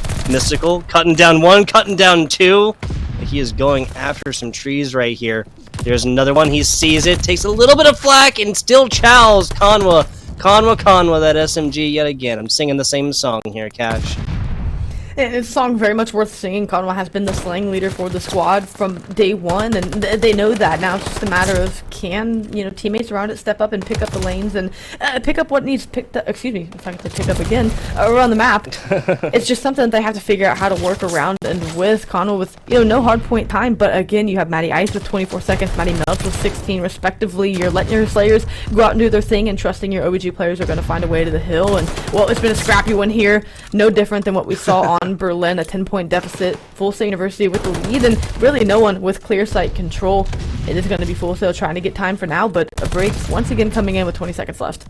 This is exactly what we saw. The first hard point, a lot of back and forth action right here. Obviously, again, a different map right there, and Full Sail kind of punted on one of those hard points out there by Trail, which we've railed out again so many times. Doesn't matter though. Baldwin Wallace bringing it back right here and taking a very minor, but a lead nonetheless.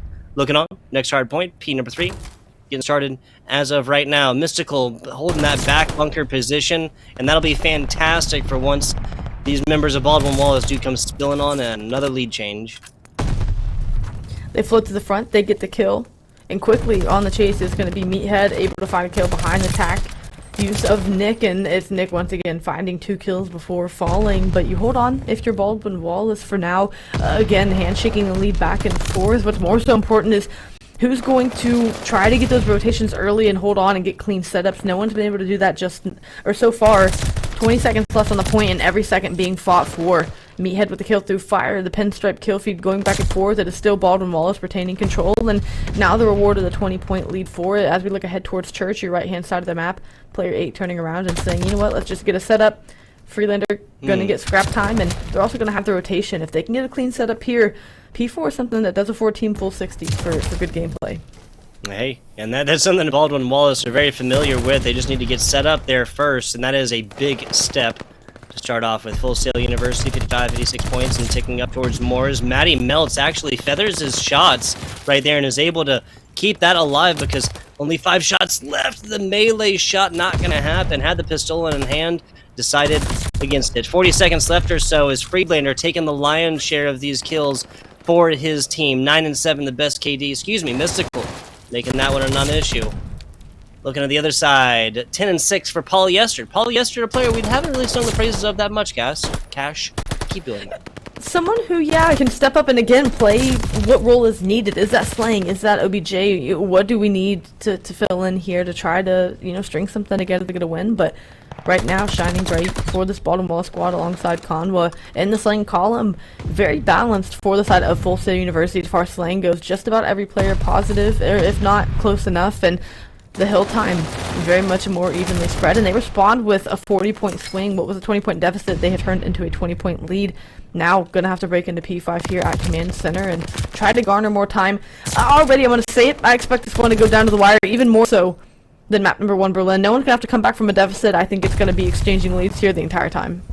Yeah, I mean, we're talking earlier about a situation where Full Sail was down by about 70, 74, I believe was the maximum, coming in towards like the middle chunk, middle half of that previous map. As is Full Sail, Baldwin Wallace is trading these ones back and forth like stocks. They're really just hard points. Wall banging attempted here. Matty Melt has it, finds a last little bit right here and gets out of dodge while the getting is good.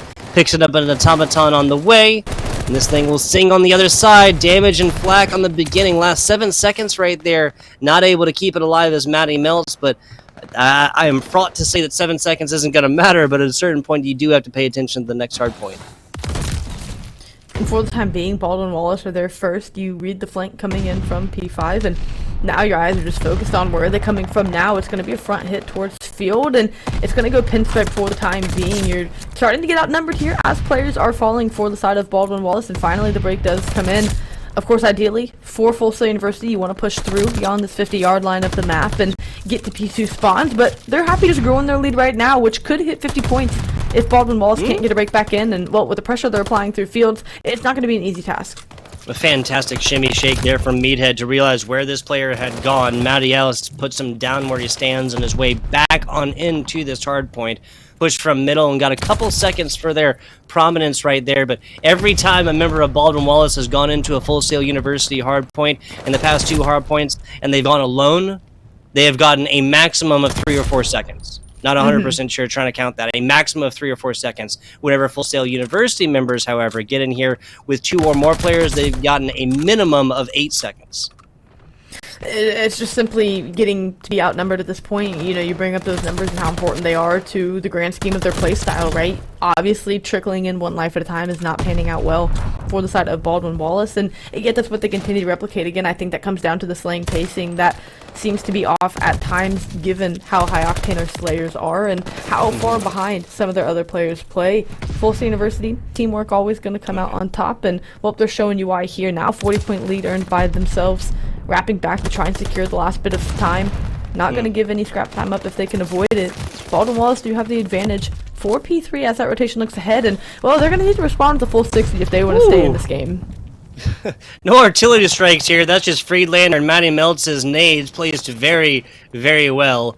And I gotta say, I feel a little bit vindicated, right? Baldwin Wallace on that last hard point, they come in. There's 3 players really like around it with a 4th sent off to flank. Yes, the 2 players on the outside get traded out like a couple different times, but the first time that Baldwin Wallace actually holds on to this with multiple members, they get like 11 seconds or 12 seconds or something like that. Now there is this deficit still for Full Sail because, again, they came out after that. Baldwin Wallace comes off of the respawn and they just trickle in 1 or 2 at a time. Gives them a lot of time to Full Sail right now, but that's exactly what the doctor ordered for Full Sail for Nick, and Mystical is there finding kills easy peasy.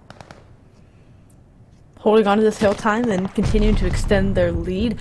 It's been a bloodbath, right? I know the scoreline's looking a little more lopsided, favoring Full Sail, but I mean, these teams are fighting for every second of this hill. We've talked about getting out for rotations, and still with 16 seconds left, now we're seeing arrows start to look on rotation. It's just really been fighting tooth and nail for every bit of time. Full Sail University coming out on top for now.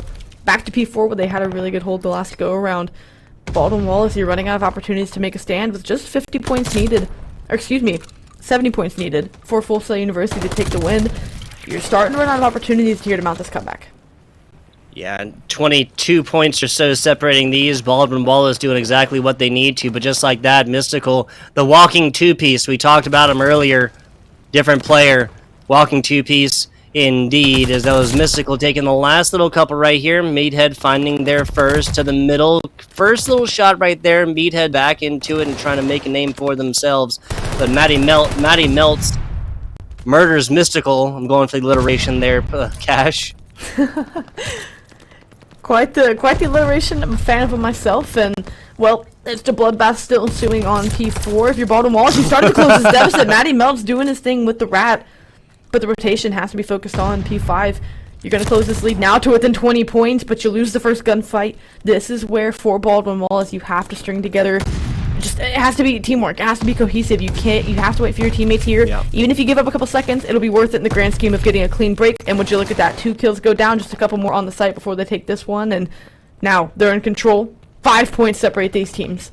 Yeah, even when it started, neither team could win on this hard point right now. Baldwin Wallace University is on a 2-1 deficit on the match right now. They're definitely playing like it. Another lead change at just about 200 points as Full Sail comes flying in here with the respawns and whatnot. Friedlander, Nick looking to join the rest of their teammates as Matty Melts providing some flak from the outside right now. Here to the outside, Conwa tries to have the number, but Friedlander puts him down. Embarrassing. Conwa at 40 and 30. Friedlander has been the main slayer for Full Sail University in previous games, but at 23-24 says that is anything but the truth as Conwa comes back and gets a little bit of resurgence. This 1v1 is going to be critical for P1 control player 1 player 8. Matty Ice versus Nick. Nick has been the one with a little bit more ice here in this series and ends up taking the win. Make that 2 to secure P1 for the team. They are 35 points away from winning this one. A break has to come in quickly for Baldwin Wallace, but again, it has to be coordinated. You have to do it as a squad. Everyone's here. The kills are starting to flow. Matty Ice opens up with 1. Meathead trades it out, and if the pinstripe kill feed starts to work out, it could favor Baldwin Wallace here. This is anyone's game. Back and forth we go. Where we stop, nobody knows. As 27 points for Full Sail, Baldwin Wallace needs about 35. Full Sail can win on this hard point. Baldwin Wallace cannot. Members of Full Sail trying to get inside here. Meathead getting super low, kind of opting to wait for a little bit of health to come back. At the end of the day, it's not even gonna matter. Conwell once again doing crazy things with an MP40 up close and personal. Even just though this is just Full Sail University taking a couple seconds at a time, might be enough. And really, they take the last like 5 right here. I would take the last 5 right there because you're looking at like a 6-second situation on the other side at that point. Right now, this might be a full 2 team wipe type situation, especially if Baldwin Wallace takes a couple more kills. They have to take a couple more kills here. You can't let a break get in. You didn't get a clean setup. Do not let Full Sail punish you for it. They only need 10 points, and again, you don't have players in position. You're spawning out now. It's a foot race back to the hill. Nick opens up with the first, and it's a bloodbath here. They only need 8 seconds, but you start to fall. You don't get the clean setup, and now they're starting to punish you for it. Back and forth, Conwa there. Conwa, the MP40 in hand, does actually fall apart to a well-placed frag grenade. Matty Melts finds Freelander. 232, 233 right now. Matty just dropping down right now, trying to provide cover onto the other side. Polyester coming in for the teammate as of right now. I have to say that 6 seconds earlier, Full Sail University would have closed this one up. As it is, Baldwin Wallace taking this one back. A lot of explosions on the outside. Meathead trying to get to a 247 right now. Gets inside, but for just a couple of seconds. 249, 258. Baldwin Wallace has done it. Baldwin Wallace University bringing this one back from the precipice, from the edge of defeat here, people. 250 to 244. A 30-point comeback or so? 35-point comeback or so? We're going to a map 5. We're going to map 5. It was over 50 points at one point. It was that P2 to P3 transition where they were down about 50 points, and we were saying they needed to get a full 60 to stay within striking distance. It was about 120 to 170 there, and they do it. Again, they slowed down. You saw how much more coordinated their pushes were. They were chopping off 5 or 6 seconds to win 30 to 40 seconds of a hill. It was just great heads-up plays by them. Matty Melts kicking things off there to garner scrap time for the team as they look to head towards P5. But again, wonderful resilience out of them. For Full Sail, you hate that you've lost 2 hard points here in this series. 2 that, again, could have gone your way. But the clutch gene is on the side of Baldwin Wallace now.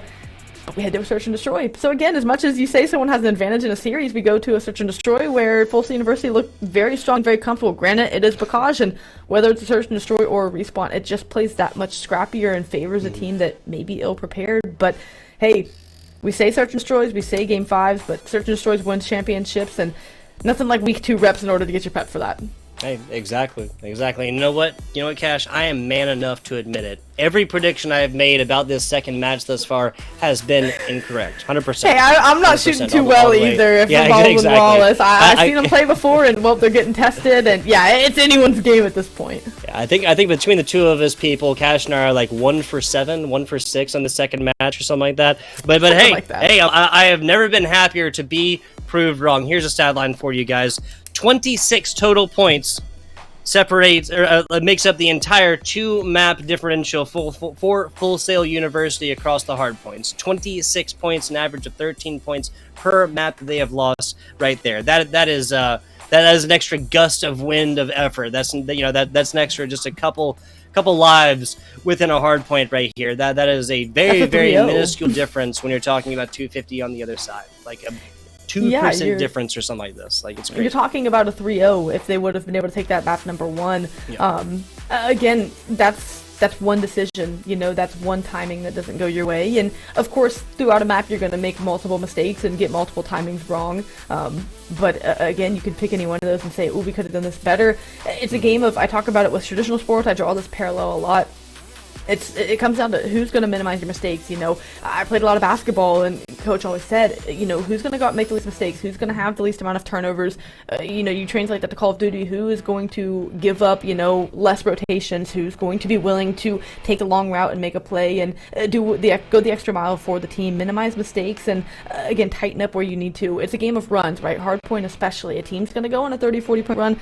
How do you respond with one of your own, if not more? And Baldwin Wallace, again, just able to recognize, let's slow down, we're throwing lives at this hill. You could see them group up on the map for hits and breaks, and it panned out for them. For Full Sail University, again, for them, it comes down to still just being able to win some of those rotations. You talked about how important those 5 or 6 seconds are, and well, they lose by a margin of 6 seconds there in map number 4, so every second matters, and there at the end, Baldwin Wallace just clutched up that much more. Yeah, I'm sorry, I have to feel vindicated on that one. Right? Like the third rotation of hard points on P1, as this team is moving out, they actually exit like the hard point with, I think, 7 seconds left on that one.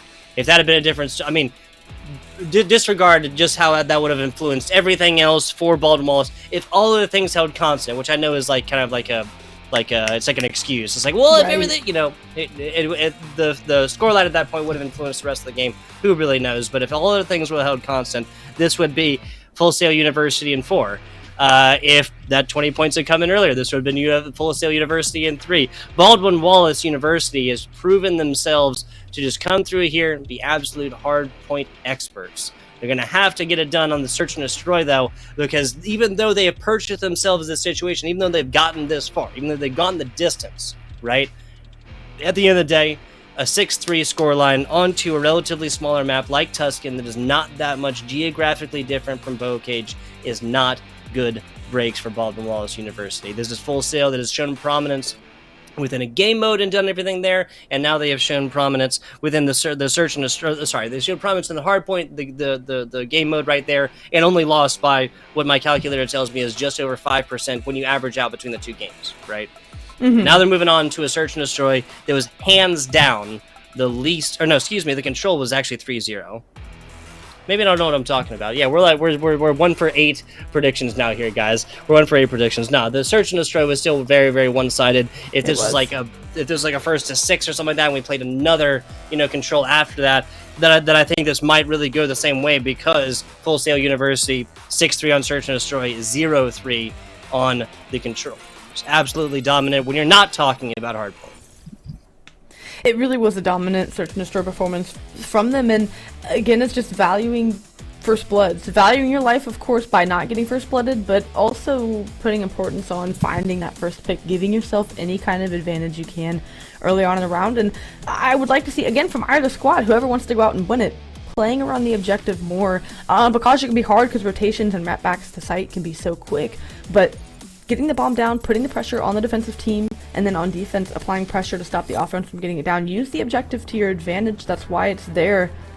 We'll see what these teams look to bring here in our game number 5. First game 5 of this NACE Starleague Call of Duty Vanguard season. So I'm excited to be on the desk for it. It's going to be a good one. It's really anyone's at this point. But yeah, for Full Sail, what got them the win, what really kind of gave them the advantage was those first bloods. And that's the column I'm looking at here to see if they can take advantage of early on. Yeah, so basically whoever takes first blood on here, especially if it is anything like our previous Search and Destroy, where we're going to be looking at a lot of team deathmatch, no respawn game mode, for, say, the first 5 or 6 rounds. Nick finds that one, went just absolutely fishing right there, right? For the wallbangs, Conwa, the only one, and with an AR in hand, Conwa, to find a kill. For the side, of course, of Baldwin University, or Baldwin Wallace University, I keep doing that. FSU coming out of swinging. Full Sail University coming out of swinging. I guess saying FSU would be misleading, right? Right, first thing comes to mind, Florida State, right? Yeah, exactly. Well, also, like, I mean, you know, like, I mean, Full Sail University is down in Florida as well, so geographically close as well. We will not do that one again. The Armada. That is the Full Sail University squad. The Armada. Baldwin Wallace grabbing this one quickly and working towards this A site. Maddie Melts with a quick first blood, and Conwa maybe trying to wait for more player to contest, but could have gotten this bomb down. Now you're going to get the opportunity for player Nick on back tank to get that kill. Would have loved to have seen that played a bit differently out of Conwa. Maybe not too worried about, you know, site control in a sense. And I know that's hard to say, right? Of course, site control is important, but just maybe laying down, sticking that bomb, trusting your ARs to look over you. Instead, you get picked in turn. Not only is bomb down on the A site, and they're very aware of it, put your teammates in a bind to have to regroup that with minimal information on where these Full Sail players are. Oh! Matty Melts trying something there. A little rat attack at the top. Not going to get anything done right there. Full Sail University up at a 3-2 life advantage. Excuse me. No life advantage whatsoever. Matty Melts reading this one perfectly. Wallbangs in. That's a couple crucial kills that have come off the back. Some really good wallbanging capabilities. Just kind of going fishing for those and ripping up something good. Bomb is going to go down, so what was the disadvantage now? Pressure applied to Full Sail University. You're trying to get caught out zig here as both these players have eyes on the bomb, and for Mighty Mills, you're in a peculiar situation. You're not comfortable, you're not where you want to be, and you have an auto baton. You'd like to put some distance in between you and this bomb site to take these gunfights, and player 4 is going to get some timing, going to get some shots, and going to get the kill. Nick, once again, putting a little extra love on top of it in round number 2 to get another win and go up 2-0 in the series, or excuse me, 2-0 in the map. Just aerating the body, right? Just aerating the body. Give them a couple extra holes to breathe out of. It's no big deal. It's no big deal. 3 streaks for 2 different Full Sail University members right here, as this is a different kind of look for the Baldwin Wallace University squad. They've done everything that they needed to on the hard points, comebacks, and more. This is not necessarily the case within the Search and Destroy. Last time these two teams faced it, it was 6-3 for the side of Full Sail University. Mystical not finding themselves one yet. Polyester Hoodie Telly back on in here for Matty Ice. Gonna be the Search and Destroy specialist for Baldwin Wallace University. They're gonna get going back on defense. And they need to answer back here. You don't want to give Full Sail, too much wind in their sails here. You don't want to give them too much of a lead. Freelander just going to sneak this bomb down with the players sitting right around, and that's going to start to turn some heads. You get out for the quick chow. Conway able to find the kill, but traded quickly. 2 lives. Now a 2v2 situation with bomb down. Full Sail University still having a slight advantage. You trade back and forth, looking like a respawn, playing like one here. Conwa hopping the defuse. Will Meathead get there in time? The answer is yes. Somehow barely. And now they're up 3-0. I mean, again, you've got to find a way to stop this momentum. They tried to. The trades are clean for Full Sail University, and it's just giving them these rounds. This is a little bit confusing, right? Because Khan was a very experienced player. There's 20 seconds left and only takes 5 to get the defuse. You got to know that defender's going to be checking the bomb there soon. You pop that one up. Maybe even start it if you can get like sound cue going or something like this. I'm not 100% sure. Meathead on 6-0. That's what I am sure of. 1 kill away from full streaks would be unreal on this map.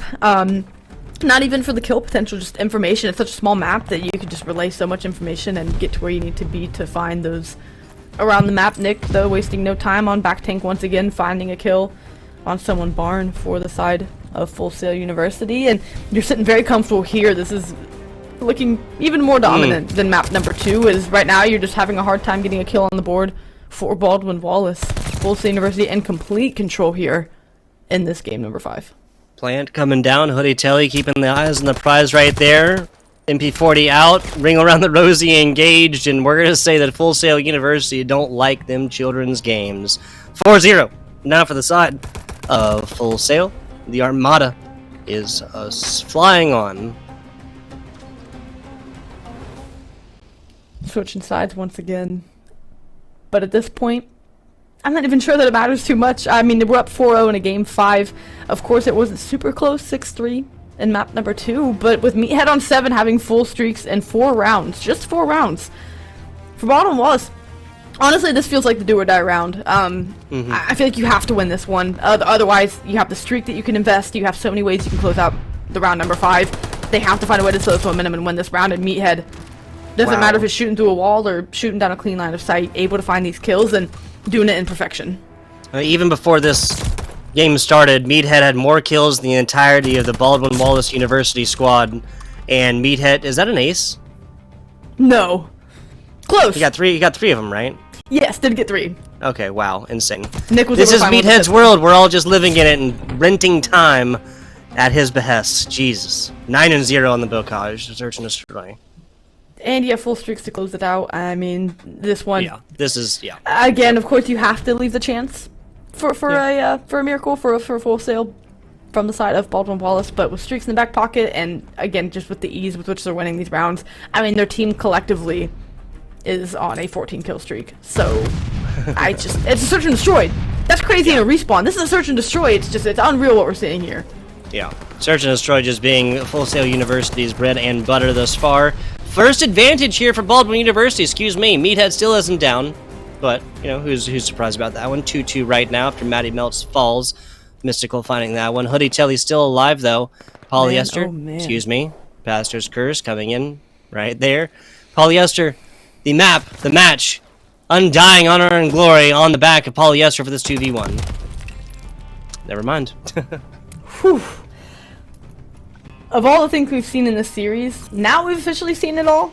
Yep. Was not expecting a 6-0. The full I stomp. was not expecting a 6-0 for map number 5. Full Sail University, pretty mad. You know, they lost close maps.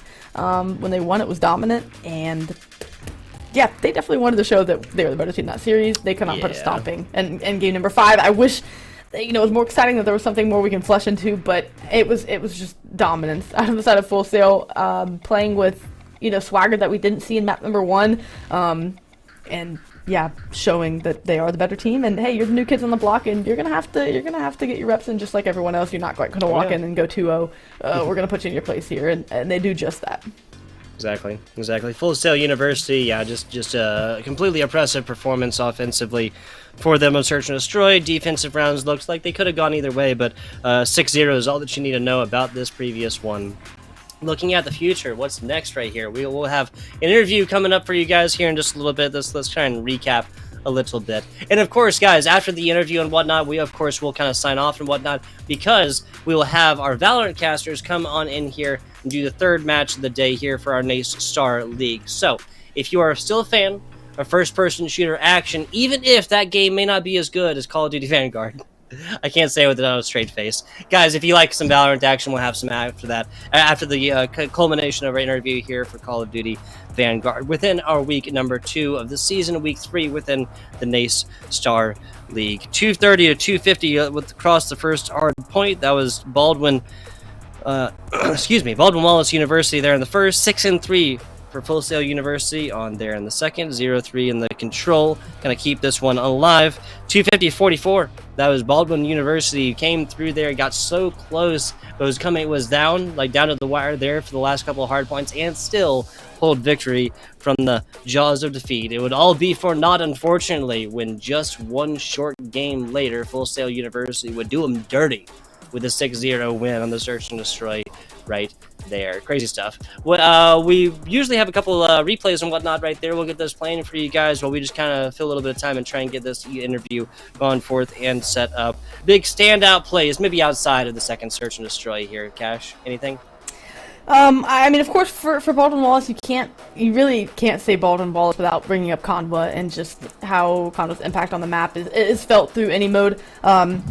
suppressed there in the game 5, but for Full Sail University, I was impressed with, of course, we called out a couple players' names at times, Meathead or Nick, you know, making pop-off plays, but really just how much the weight was distributed. It was a team effort throughout the night. You could look at any mode and say, okay, the slaying column, everyone's hitting about the same engagements, plus or minus 5 to 10, you know, and the search and destroy, again, they're making the plays towards the bomb sites that they need to as a team. They're playing their 2v whatever situations together. They're not just splitting up and taking 1v1s. They played it more cohesive, and that's what won it for them there. They paced well, and again, they slayed well. It was a very balanced effort from them, and that's definitely much harder to beat whenever you're going up against maybe 2 strong slayers. It's hard to say. It's like whack-a-mole, right? Who's going to pop up and show out tonight that we have to be ready for? Well, for Full Sail University, it was at least everyone at one point tonight. Yeah, 100% agreed. 100% agreed. We can kind of hark back as well to individual mistakes, right? For Full Sail University. To start this one off, that was on Berlin. You know, that the same hard point we've been talking about so far. That train hard point over there. Yeah, you see a Baldwin Wallace University squad that is entirely set up on this point. All 4 members, they have spawn positions in the back and everything else like this, and of course the unlimited respawns within the game mode of hardpoint. And then just literally 1 or 2 at a time, maybe. But even if it was 2, they just get done and dusted like immediately, and they just keep repeating the cycle through and through. Gotta say, on the second hard point, Full Sail University on the 3rd rotation, coming off of P1. There's like, again, I believe 7 seconds. Even if it was 6, they still would have taken it, right? 244 to 250. Even if it was 6 seconds, they still would have taken it. And the only thing they lose is just a little bit of point presence with 1 extra player. Yeah. A player that we did follow and actually did get dusted as soon as they even stepped foot onto that hard point afterwards. So, you know, having resources there is better than not, but at the end of the day, it wouldn't even really matter the other way. Anyway, enough filling, enough vamping. Let's get our interview going. We got a member here with the side of your Florida State, or no, my I cursed Definitely myself. not Florida State. We were talking about it earlier, and I totally cursed myself. I'm so sorry. Full Sail University. Full Sail University. We have Mystical here with us. Mystical, how are we doing? I'm doing great, man. How about you guys? Doing pretty well. Just got to cast a best of 5 that went all the way down to 5 and went down to the wire until the search and destroy, of course. Until the search and destroy. In fact, that's where I'm going to ask there first. I got to ask, did you see a 6-0 performance within the search and destroy coming against Baldwin Wallace University? I don't think we saw 6-0, but we're definitely really confident in our search as a team. So we kind of just figured we'd go in there and get the job done. And I guess 6-0 was the job. So. Hey, there you go. There you go. Hey, you got a friend behind you. There you go. I love it. Teammate Meathead. Yeah. Hey. Meathead did go big in there in the last. We'll ask about that a little bit more in a second. Cash. Yeah, so I guess looking at the respawns, obviously apart from the control, those hard points slipping away from you by, you know, what Tugboat ended up hashing out as a margin of 13 points for both. Is that something where you know either moments specifically or sequences where you guys went wrong and know immediately what you want to go correct, or is it something that caught you by surprise and you have to go back and figure out what went wrong? Oh, we definitely know like exactly what we did wrong. Like a lot of not rotating, especially on the Berlin, we rotated a little too early for a lot of those hills. Left a lot of time for them on those scraps. So we like realized that, and we tried to change that for Tuscan, and then kind of let ourselves in the foot, not getting the rotations there. So, you know, it's just like the little things we need to tweak, but we knew like immediately what we needed to do.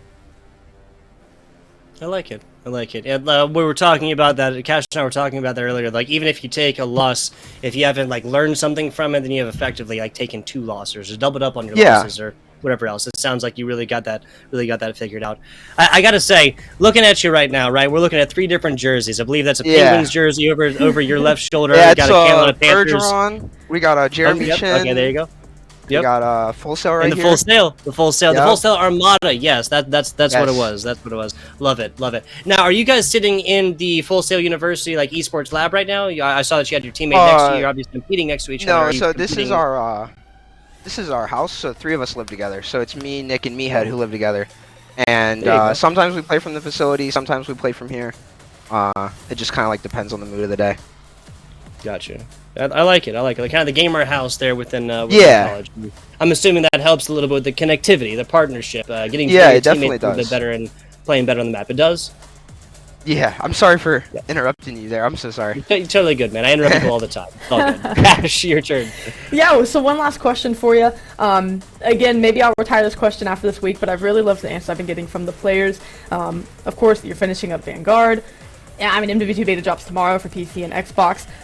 Where's your guys' headspace? I've gotten a little bit of every answer. Some people think this is good reps for MW2. Some people are locked and focused on the chip for the Vanguard season that's right in front of them. What's the conversation around focus and this kind of game? You're at the tail end of a title that isn't favored by too many, with the precipice of a new game around the corner. What's that headspace like? Is it MW2 reps, or do you guys want a good chip to close the year out on? So I would say it's like kind of a little bit of both. Like, we're competitors, we want to win. We're never going to try and lose one of these matches. Like, we're going to give it our all. But a lot of it for us is just like, we look at it as a way to build our communication and teamwork going into the next year. This is a fairly new roster. Me and Meathead are the only ones staying from the last CCL season. So we want to kind of try and build that chemistry, you know, early and often. Absolutely. I like it. I like it. Closing questions here, same standard stuff. Wanted to ask you here, Mystical, do you have any shout-outs before we get you on out of here and get the Valorant streams on up? Yeah, I'm gonna shout out my mom and dad. I know they're watching from home in North Carolina right now, so I'm just gonna say hey to them. Hope they're having a great night. I love it. I love it. There you go. Another Carolina boy as well. I'm from South Carolina. Yeah. Not me. Don't live there anymore, though. Thank you. Appreciate you, Mystical. A lot more fire, flame, and action can be expected from Mystical and the rest of the Full Sail University squad. Until next time, we got that's gonna be about it. It looks like for us, Cash. Cash, do you have anything else for the good people before we kind of transition on to the next part of the broadcast?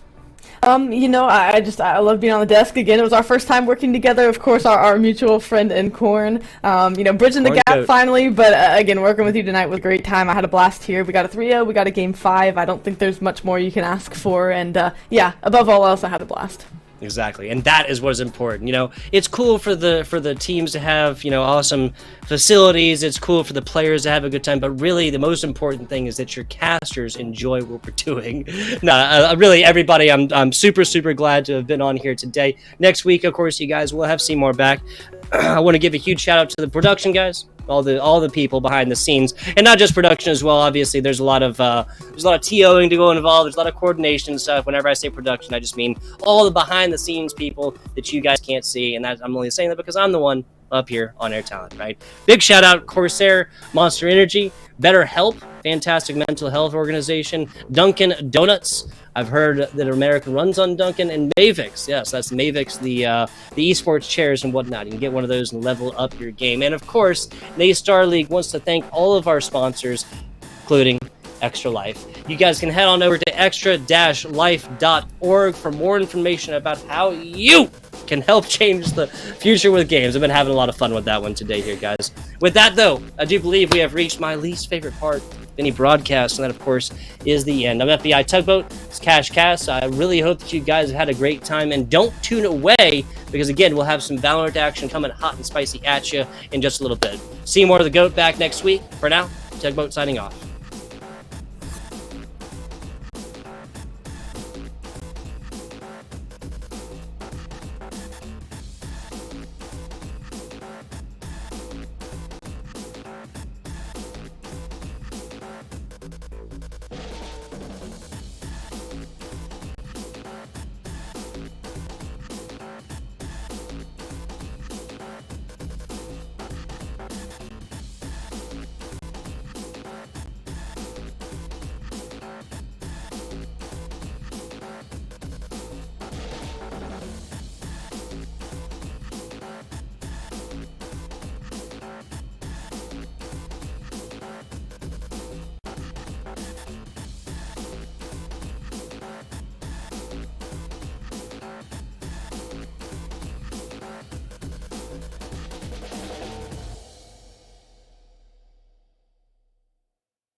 It's that time again.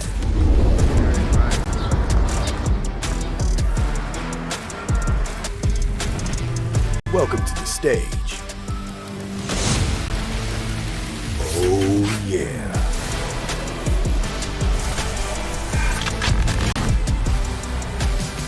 Where energy and creativity collide.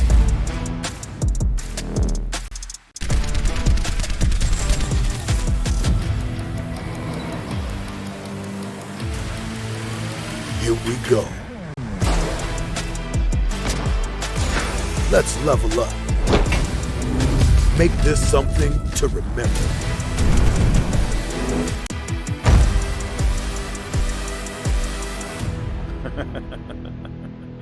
All right.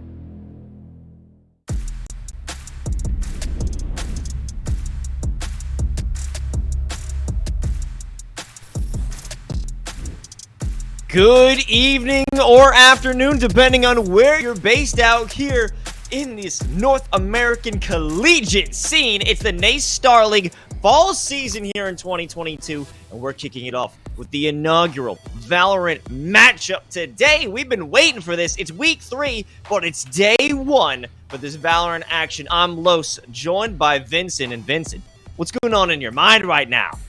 Oh man, I'm so excited. I got to be here for Counter-Strike last week and getting to open up Valorant with you. It's going to be a whole lot of fun. And listen, I already had a home team for me win in the COD, so I'm excited. Full Sail won. I've already won in my heart.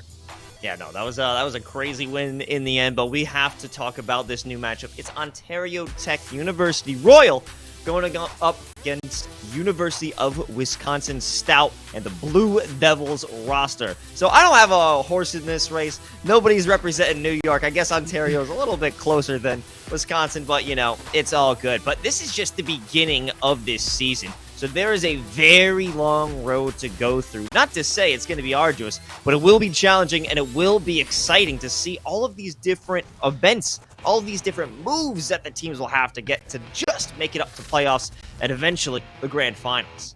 Yeah, that's what everybody's looking for. The grand finals, December 3rd and 4th. But to get there, you have to make it through the regular season, conference play-ins, and then, of course, the conference championships. And LCQ, if you don't make it through there, will be your ticket into those playoffs, which will book your ticket into those in-person grand finals. Los, I'm so excited to have in-person grand finals back for NACE. It's going to be a good time, and I cannot wait for it.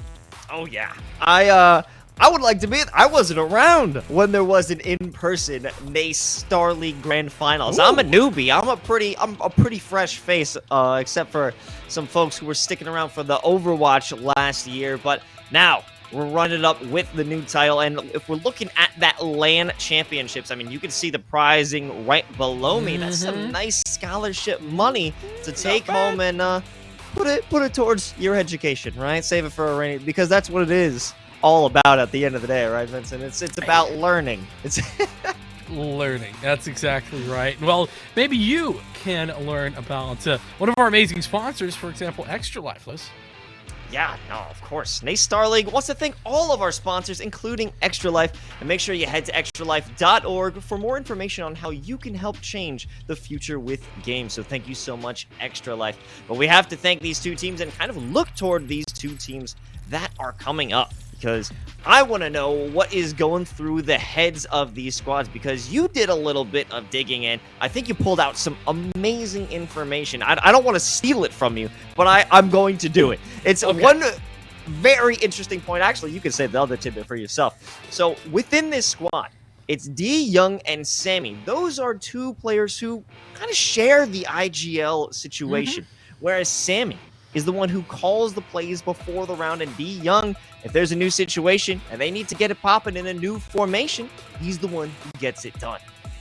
Yeah, it is very, very interesting to kind of see how that dynamic continues, especially considering that, listen, this University of Wisconsin Stout team, it's their first time, not just on stream, but as a squad, shaping up together in real match day prep. So, against this Ontario Tech University team, I'm very excited to kind of see how UW Stout measures up and whether or not they do or don't. And so I think it's going to be a whole lot of fun. One of the ones though that I'm definitely looking towards on this Ontario side of things is got to be the flex in Scotty. So Scotty Flyboy has been a very flexible individual for this team, and I'm curious to see how they are going to be doing. But well, the map picks, they are in, and this is a classic, Los. This is a classic, isn't it?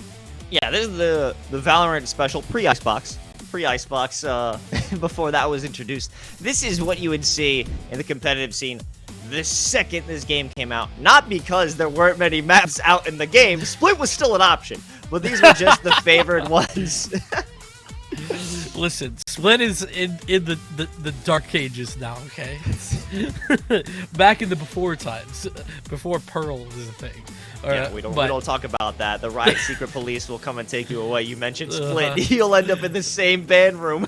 That's right, man. But up first, it is Haven. And, I mean, I'm a big fan of Haven. And I think for Collegiate as well, I think this is really cool to watch because it really gives these teams an opportunity to show us what they have planned, whether or not they're on the defense or the offensive side, because it's important for you to play aggressive on the defensive side, and I think that that's a good measuring stick for how you are as a team, whether or not you're confident and whether or not you're thinking ahead.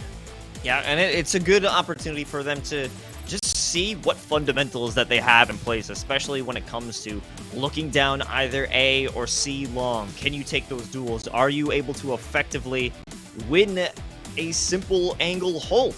But wow, we're jumping right into the matchup, and we can see some very standard picks coming through from either side, but it will be Astra from Flowery, which isn't crazy, but we're seeing a more of a resurgence for this controller. Yeah, that's a good way to put it, Los. Like, you know, Astra spent some time out of the spotlight, but over some time, after some thinking, has seen a return to at least an occasional pick, particularly here on Haven, and I think that's super valid. Of course, on the other side, though, we don't see the Astra. It's actually going to be the Omen, which I think is going to be a cool little push and pull differentiation. The other thing to watch out for here is the fact that we got a Sky, and then on the other side, we have a KO.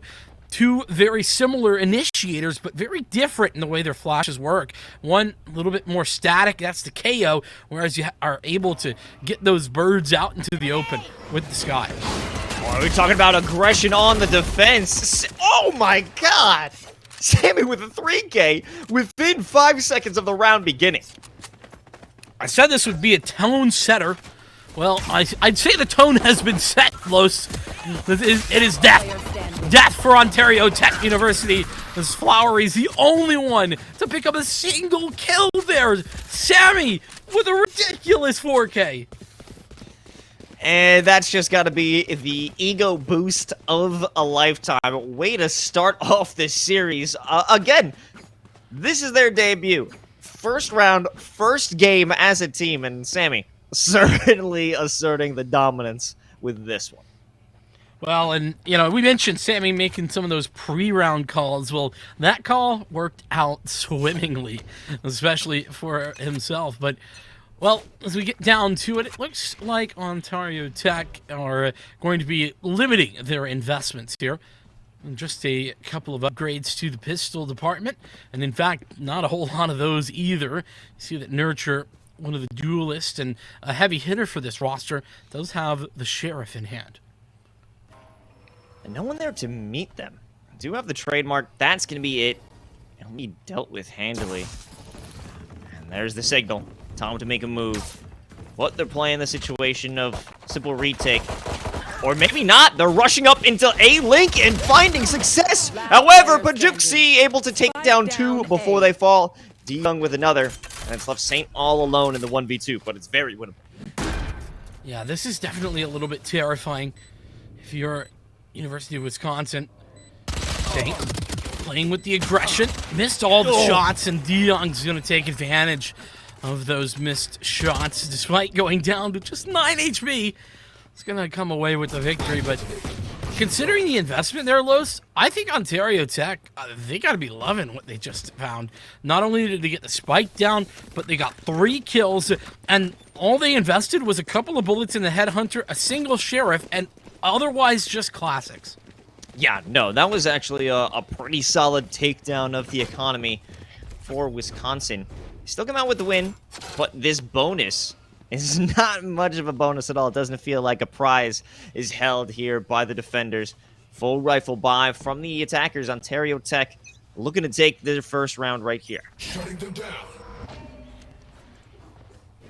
And this round very important for a lot of reasons, but it definitely can set the trend for the coming rounds, making sure Ontario Tech, they don't want to get too aggressive, but they also want to hold themselves accountable, make sure that Wisconsin aren't taking space for free. And this is one of those areas that space can be easily taken. Ontario Tech pushing back the opposition pretty quickly. And it's a pretty, I wouldn't say laissez-faire system that they have, but they don't want to fight and die on the sites. But even so, that is going to be a death for C. Unfortunate, and now you have a full retake scenario in the 4v5. It's be incredibly difficult for Wisconsin because they aren't working with much firepower at all. That's part of the problem when you're playing these bonus rounds, is that retakes are going to be more difficult. You see the haunt, it's set up. Hopefully that'll give some information, and it does. Scotty has been found out. Sends out a flash. They have that manpower, but no vision at all. A dark cover good enough to give the one-way shots from Saint, and the rest of it follows up as Asian Man Rice, perfect name, closes things out with only 1 death for Ontario. I've been away from the Valorant for a little bit here for the last week or so, and I have yet to see that finisher. I'm a fan. I love it. You know, Los, Riot don't miss with these skins and stuff. They really do a good job. But done with the skins. We're back in the gaming. Ontario Tech taking that first round and a solid hold against that retake. But of course, you mentioned it, right? Wisconsin, they had a bonus buy. They didn't have very much in the ways of investments. And so now they do. You know, if this does take a while, I'm happy to talk more skin theory crafting. Aha! Some placement here in grass. This time around, the aggression comes from Ontario. They won't be destroyed and decimated as they want to make their way through the double doors. It's Seep holding it. No shots make their way, and nobody really knows what's going on with that Nebula blocking the vision. However, the attack will progress over onto the site itself. And this is just a consistent series of no sight, but this attack will be out of sight as the site has been taken. Yeah, ultimately, this push very successful for Ontario Tech, but Sammy, the hero of the first round, is able to bring this back. But of course, all 3 players are stuck on this site. That's the main problem. Player standing. 1 enemy remaining. Nice potential movement, and now Pajuxi turns this into a 1-on-1.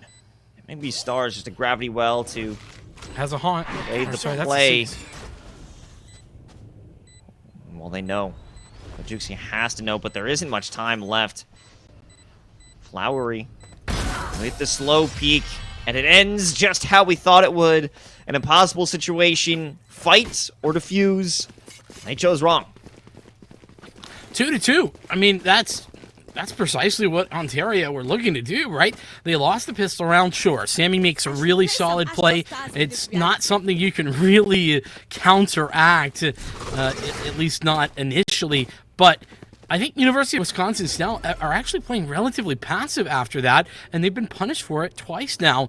First on their passive play towards A, they weren't able to make the retake happen, and then they committed to C, but weren't able to actually find significant trades. It was on to the retake in the 3 versus 4 in order to make that happen. So Ontario Tech pushing University of Wisconsin Stout right back as they tie the game up.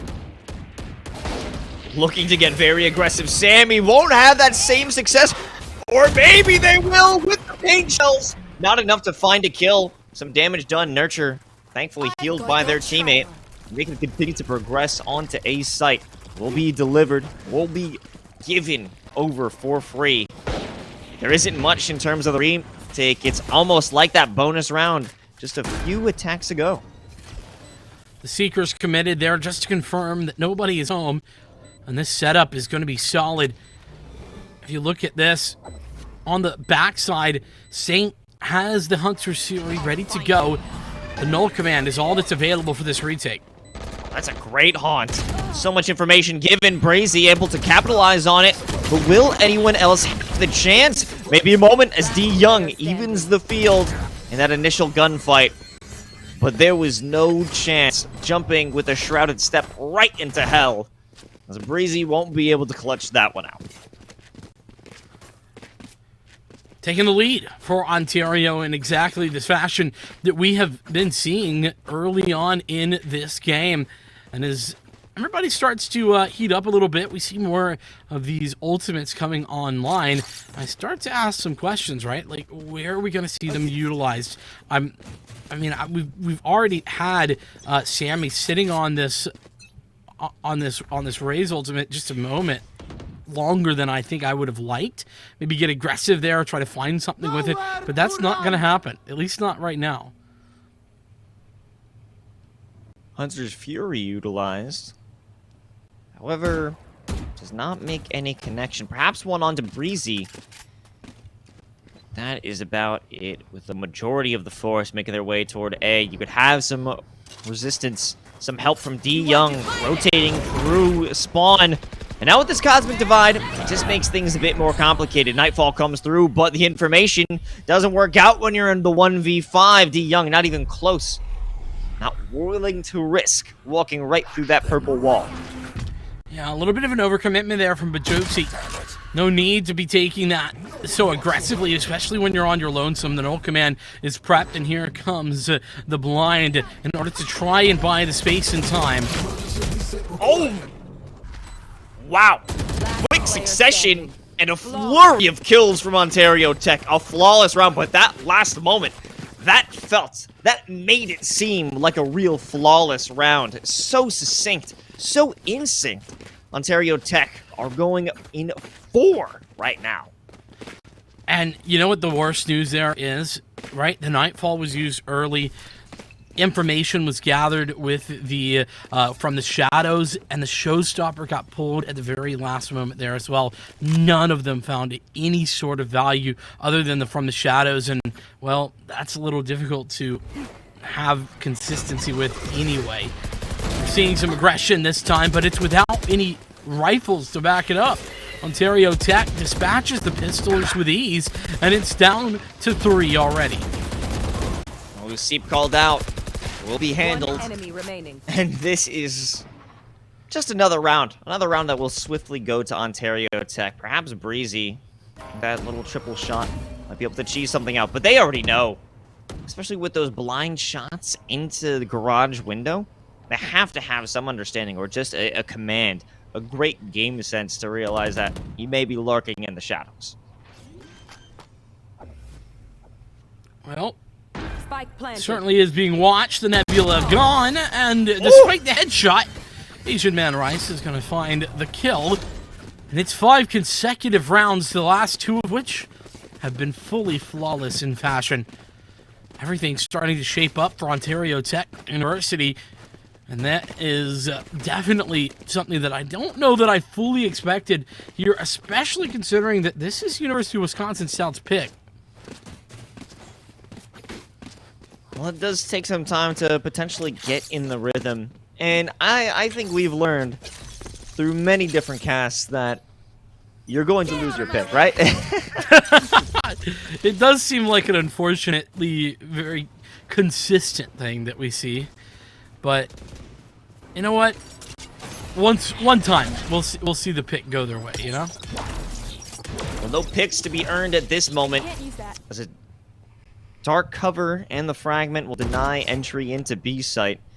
And they'll back off, looking more for a default play with aggression, or rather leaning towards C site. Nobody's sitting in garage with open arms, but there is a trademark waiting.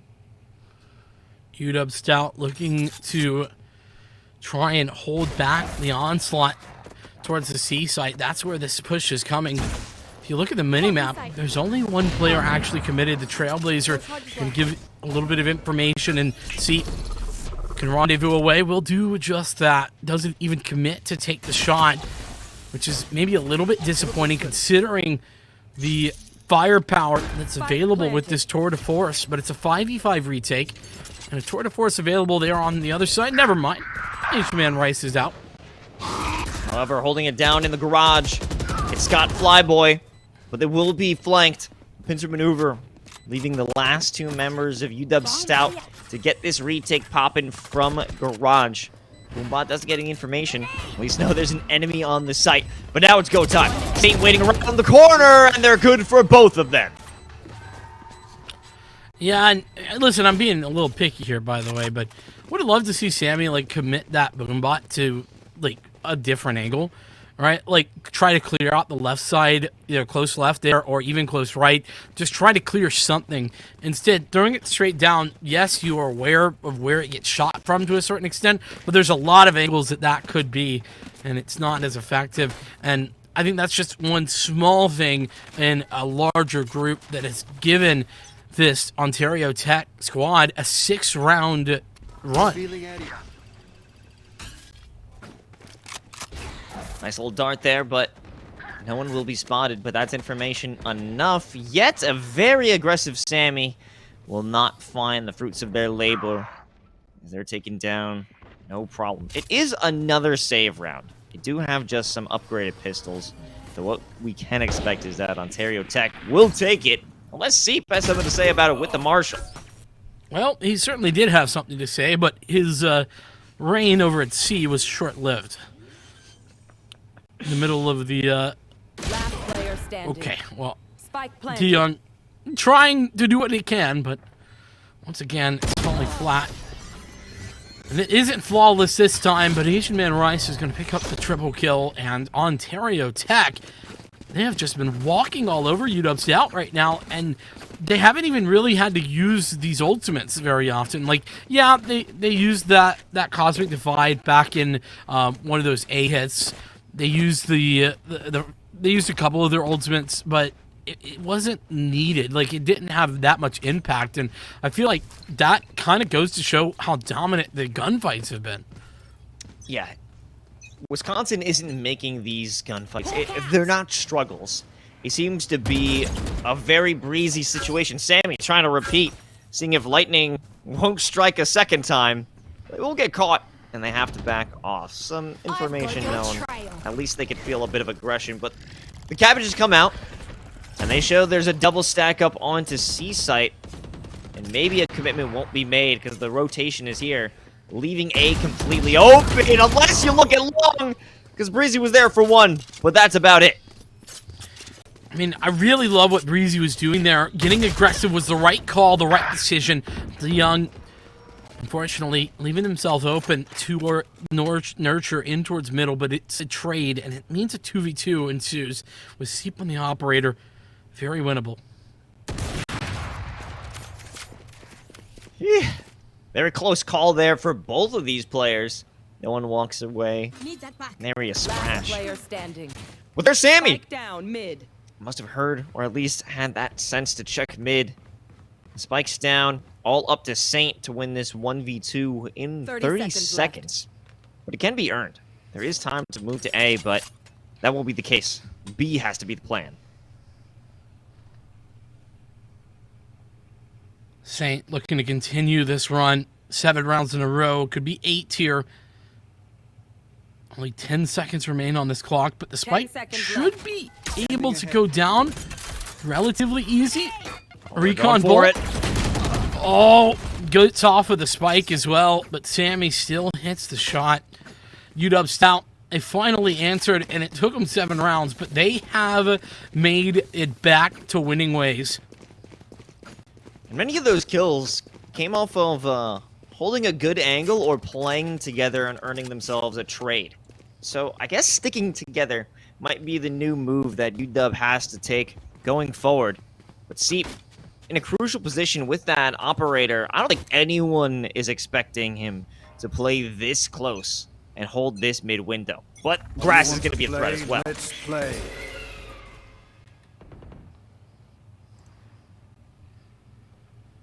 The tour de force out here for Ontario. Lots of firepower available, but see, I'm a fan of that aggression. I like it. De Young has continued it down middle. 2 for 1. As that trade is very much in the favor of UW Stout. But after you get that trade, or after you get that advantage, you have to have everyone else fall back. There's no need to continue to play aggressive when you've gotten the advantage there, Los. And unfortunately, University of Wisconsin give it up easily. Problem of being too aggressive. Sure, it's found some great positions for yourself and your team. But when you don't let that just be a moment where you could take this win and run back to the rest of your squad. Make sure it's a win. Don't let it get traded out. That is what we can see as a struggle for Stout. In this moment, it's a movement over to C site. Whoa, with this great use, or at least a audacious use 30 seconds left. of the showstopper. Sammy at least gets some damage on, but they're alone in a 1v3. Here come the paint shells, looking to save the day. Seep finally landing a shot with that operator. Sammy just holding things down, looking for success. They find at least one, and Saint is down to the bare minimum of health, but they still get the shot. It's a 1v1 with only 10 seconds left. The paranoia coming through might do it in, and Breezy does save it. Unfortunately, Ontario, they just didn't know that they were able to commit to the plant there. Didn't know how close Breezy was. The paranoia on point. And UW Stout, they've made it 2 rounds in a row. They're on the cusp of pushing this to a 7-5 scoreline, which, well, sure, not the greatest of defensive halves. Not bad by any means. I think that would be a very solid recovery considering that 2-7 scoreline that we saw Ontario Tech run it out to. This round, last of the half, well, it's already losing out on a player. And this is what I was talking about, Los. Breezy falling back instantly as soon as Wisconsin find the advantage. And now they have that player advantage just to give each other back up, but in that very moment, Breezy's now all alone, blinded, looking for a way out, but they don't know where they're headed. This is the attack, the execute from Ontario Tech. They're still down by one man, one player, make it 2. Scott Flyboy has to get aggressive and clear out this corner, but they cannot do it, leaving Flowery all on their lonesome. And with that overpowering defensive play together, University of Wisconsin finally make a very good show in these last few rounds of the first half. Massive 3-round resurgence there. It pushes what was a really rough half from them into, you know, reasonable, into not bad by any means. Very winnable, if you ask me. And, well, pistol round coming up next. That's very, very important, particularly for Wisconsin. You know, you win the pistol round, and then make sure to take that follow-up as well. You're suddenly at 7-7, and it's a tie game. Anyone can go the distance. But the same is true for Ontario, right? They have the potential to push their lead up to 4 and regain the momentum that they lost in that last 3 rounds. There won't be an amazing triple kill from Sammy. Not this time. He'll be stopped. A very hard stop, in fact. But with this dark cover, De Young has the potential to clear out Garage, but after all this commitment, after all this noise they made by C Lobby, they'll actually back off. But what is awaiting them on A long is a devious push by Scott, as well as Nurture. This is that aggression coming to fruition that I was talking about in the pregame, right, Los? Like, getting this forward position allows you to stack 3 players in towards the C area. And, of course, like you said, if a rotation were to come into that place in towards long, well, let's just say the attackers are in trouble. And in trouble is what Breezy was, but he goes 1 for 1. I think that's a trade well worthwhile. Of course, Ontario Tech still with the advantage, despite the 22 health remaining for Scott. A lot of pain, but a lot of pleasure here for Stout as they make their way onto B site, clear it out, but now the problems are all behind you. And leaving only De Young, the 1v3. Spike in sight, but not in reach. 13 seconds left. You have to make a play. Maybe to A. Is this even pot? It is. Oh, absolutely. They can do it. Oh, that's close. He just barely should get this off. Yeah, spike down. Flash as well. Perfect flash. Not enough. Asian Man Rice with another triple kill, but man, that was good from D Young. Really giving UW Stout the chance that they deserved. Yeah, my hands were on my head getting ready for an insane moment. A valiant effort, absolutely, to turn that round in with such little time. A great flank from Ontario Tech. And turn it into a winnable round. Wisconsin still has a fighting chance here. And I think it does come down to playing in sync. Being able to make some trades and not getting too antsy, not getting too aggressive as we saw the previous round. That opened up B for them. Los reaction cam win? I want it. I want it to happen. We'll figure it out. In the background somehow, some way. I think we have the tech, right? Yeah, we'll make it work. Trust me. Trust me. Wisconsin, though, they're going to have to try and make something work here with very limited investments in this one. Ontario Tech, or excuse me, Wisconsin, the one with limited investments. But Ontario Tech, look at how aggressive they are once again over at long. They are just entirely unafraid. As long as they play together and turn it into a trade, it can be favorable. Flowery able to take one, walk away with it. But more presence is placed on B with Stout here. However, finally, they'll make their aggress. It's out from Garage and out from A. One enemy remaining. Sandwich from Ontario Tech. Put into play. A flawless round, but what we expected on Pistols. Ontario Tech, how many rounds have they gotten that have been flawless? I feel like it's like 5 at this point, which is a little ridiculous. Yeah, that last round, sure, you're not too impressed considering the fact that it was an eco, but I've been very much liking what I've been seeing from them, even on their anti-eco rounds. But UW Stout, this is their time. Their time to shine. Asian Man Rice, though, has purchased up an operator, and he's over towards long, and that's where UW Stout look to be headed. This could be wild, but flashes are out, and it forces that rendezvous. Won't be able to utilize it, and they know Knob's here, but do they know that there's 2 players waiting in short for them? I can't be sure. Did the op actually fire? I don't know if they'll be aware of it, actually. Okay, now they know. You and I on the same page there. Very aware at this point. I don't know, Sammy realizes there's a player right around the corner. Oh, it's free for Scott Flyboy.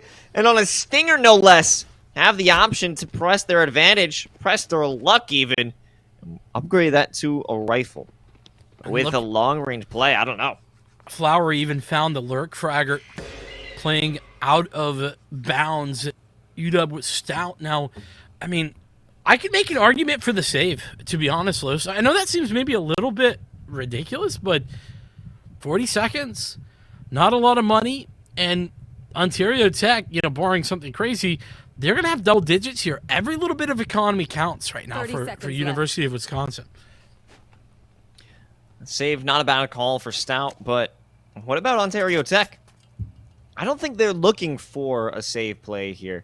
The most that I could see is that they take it to B for a plant, but no, they will make that commitment. Absolutely right. However, Flowery doesn't want that to happen. They won't allow it. Last player sitting around in the windows. It's Pajuxi. Can they make an escape? They cannot. Another flawless to the board. Great work being done there. Ontario up by a factor of 2 at this point. Is absolutely where they want to be. 10-5. Doubling up the rounds of Wisconsin's attack side at the moment. And if you look at the purchase here, without being able to save any of those weapons, it's very limited. Just not a lot to work with. Of course, you know, Stingers, hey, I ain't got nothing against it. Solid weapon, solid eco purchase at that, but it's difficult to do a whole lot with that. the right corner with the paint shells. Time to make a move. You gotta play together fast and loose if you're running with the stingers. Steve does get the first kill. And now you've got problems for Flowery, unless they're all good. Oh, with the vulnerability, Flowery and the classic double stays alive. What happened? What made them vulnerable there? I don't even know that I'm... Oh, it must have been the Nova Pulse. That must have hit all of them. That is insane.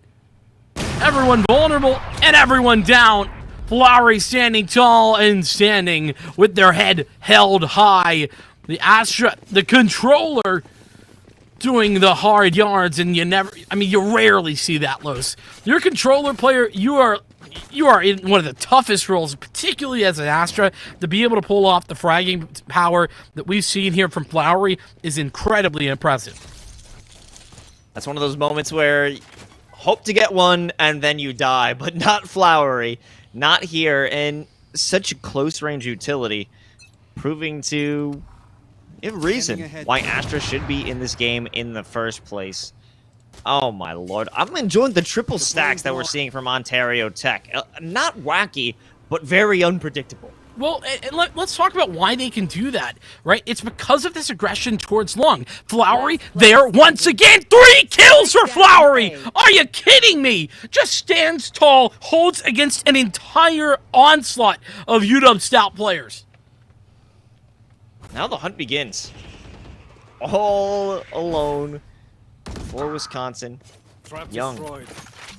Good for one. But now you still have to face the rest of them. It could turn it into 2. But really, all you are doing is standing between Match Point and Ontario Tech University. Give it your best shot, but they don't even need to come and fight you. They've got the spike. But we know that DeYoung isn't going to go out like a coward. Yeah, DeYoung has definitely been one to play aggressively, one to try and bring things back. And had that almost clutch there in the pistol round, but unfortunately, the story of the second half has been that UW Stout are scoreless. They've not been able to find a singular round. And again, it's much off the back of Ontario playing this aggressive long area, making sure to consistently find kills, and when they fall back, well, that's when they rotate their players away from C and in towards that A site. Speaking of C, though, we will be seeing the C site execute more than likely, but oh no, that gave a lot of information away.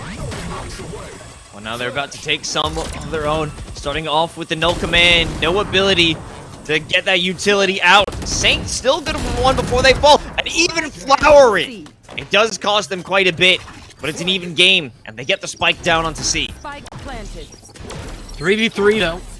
Very winnable for either side. The Seekers are going to be out, and that should buy a lot of information. Now in the back right corner, it's DeYoung. They're going to send all the op shots that they can just to pepper it through. Looking for the wall bang. They don't even need it. Nurture coming from Garage. Peppers them down. They've got control. Cloudburst. Denying vision, yet Seep able to take out the diffuser. Still with half of the diffuse done. It's all over. The map is over as well with this spike diffusal. Ontario Tech University win in such a great fashion, such a destructive fashion. You even said it yourself, not a single round win in the second half for Wisconsin. I mean, the fact that OTU were just able to hold Wisconsin to nothing in that second half, I think really shows that their fundamental understanding of Haven and their fundamental understanding of how they can utilize the 3 sites and the aggression on towards that A side in order to bolster and add on to their C side hold. And unfortunately, this fantastic play from Sammy in the opening pistol round, it's going to go down as really the only big play when it comes to the University of Wisconsin and this first map. Yeah, it's an unfortunate start, but again, we can take this through the lens that we know this is their first outing as a team. True. And they're not going up against any weak players. The strats that we're finding from Ontario Tech are high-level brain play. And I'm loving the fact that you would never see the same setup twice in a row from this team. So I've got great expectations for this squad for the rest of this series. But we're going to take a quick break. And before we go... Wait, no, that's it, actually. My apologies. But we're going to take a quick break, so don't go anywhere. Map 2 is coming back right after this.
And we're back for the inaugural Valorant match here at the NACE Starleague. And what a banger it's starting off to be. Ontario Tech demonstrating some superior strength so far in Haven, but we're not done yet. It's only the beginning. And for map 2, we're headed over for Ascent. My name is Lowe's, in case you forgot that short-term memory. I mean, don't want to get overloaded with all that collegiate studies. And joining me on the desk is my man, Vincent. What are your thoughts going into map 2? Well, first of all, how could we forget the wonderful, handsome host, Los? Nobody could forget you, Los. Come on. But second of all, man, OTU, I feel very impressed with what they showed me. I mean, you were talking about it just before we left for the break. You were talking about how they were playing a thinking man's Valorant, you know? I mean, they were hitting some good shots, don't get me wrong, but they were playing very intelligently. And as we head towards Ascent, I think if they continue to do that, well, I'm not predicting a 2-0, but I am saying it could be possible.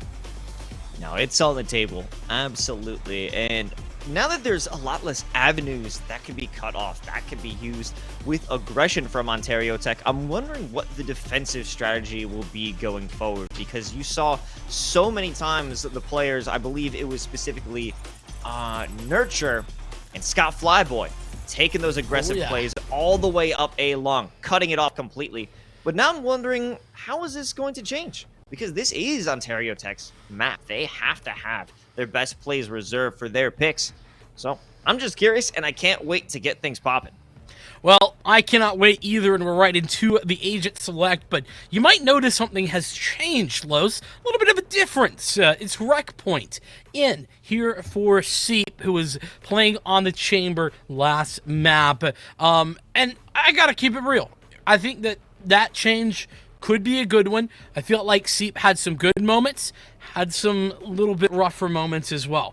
And no disrespect at all to Seep, played overall a pretty good game, but maybe Rec Point can be the difference maker for this UW Stout squad as the Blue Devils attempt to make the reverse sweep comeback start here. That did seem to be a bit of a pain point there for you, Wisconsin. Seep did have that op multiple rounds in a row, and we saw right here that there were chances to make great picks that unfortunately fell short. And we don't know how that would have affected the rounds, but we'll see how this new adjustment is going to change the play for Wisconsin. They're on the attack first. It's going to be a very interesting beginning because we had such an explosive start with Sammy kicking things off. Are they going to be able to make magic again? Explosive in more ways than one. You know, I like what you did there. The paint shells and everything. Very, very nice. Well played. Get us some claps in the chat for Los. Ontario Tech, yeah, but definitely looking to see if they are going to answer with some aggression on their defensive side for the pistol round on Ascent. We're seeing purchase-wise, lots of utility investments in addition to these ghosts. And Sammy looking to maybe go for that aggression. Woo! So close, almost gave a haircut to Chamber, but they get away. Use that rendezvous, Asia Man Rice. Stay up in the top. And are they going to make a move? Does start off with some utility from Pajuxi. That doesn't find any info. Oh, but the paint shells are here. Scott Flyboy, though, from Garden, will work in conjunction to keep things going. However, Spike has been planted in sight, has been taken by Wisconsin. Great double swing there from Ontario Flowery and Scott Flyboy, who's now on a triple kill, doing a lot of good work, and that is going to suppress the final player. Nurture on the flank, just to ensure things go as planned. Not flawless, but it is sure darn close, Los. Absolutely. And I'm enjoying the adjustment here. The change in initiator. Saint here on the fade. A double fade. They're feeling faded at the moment. Don't ask what that means in chat, please.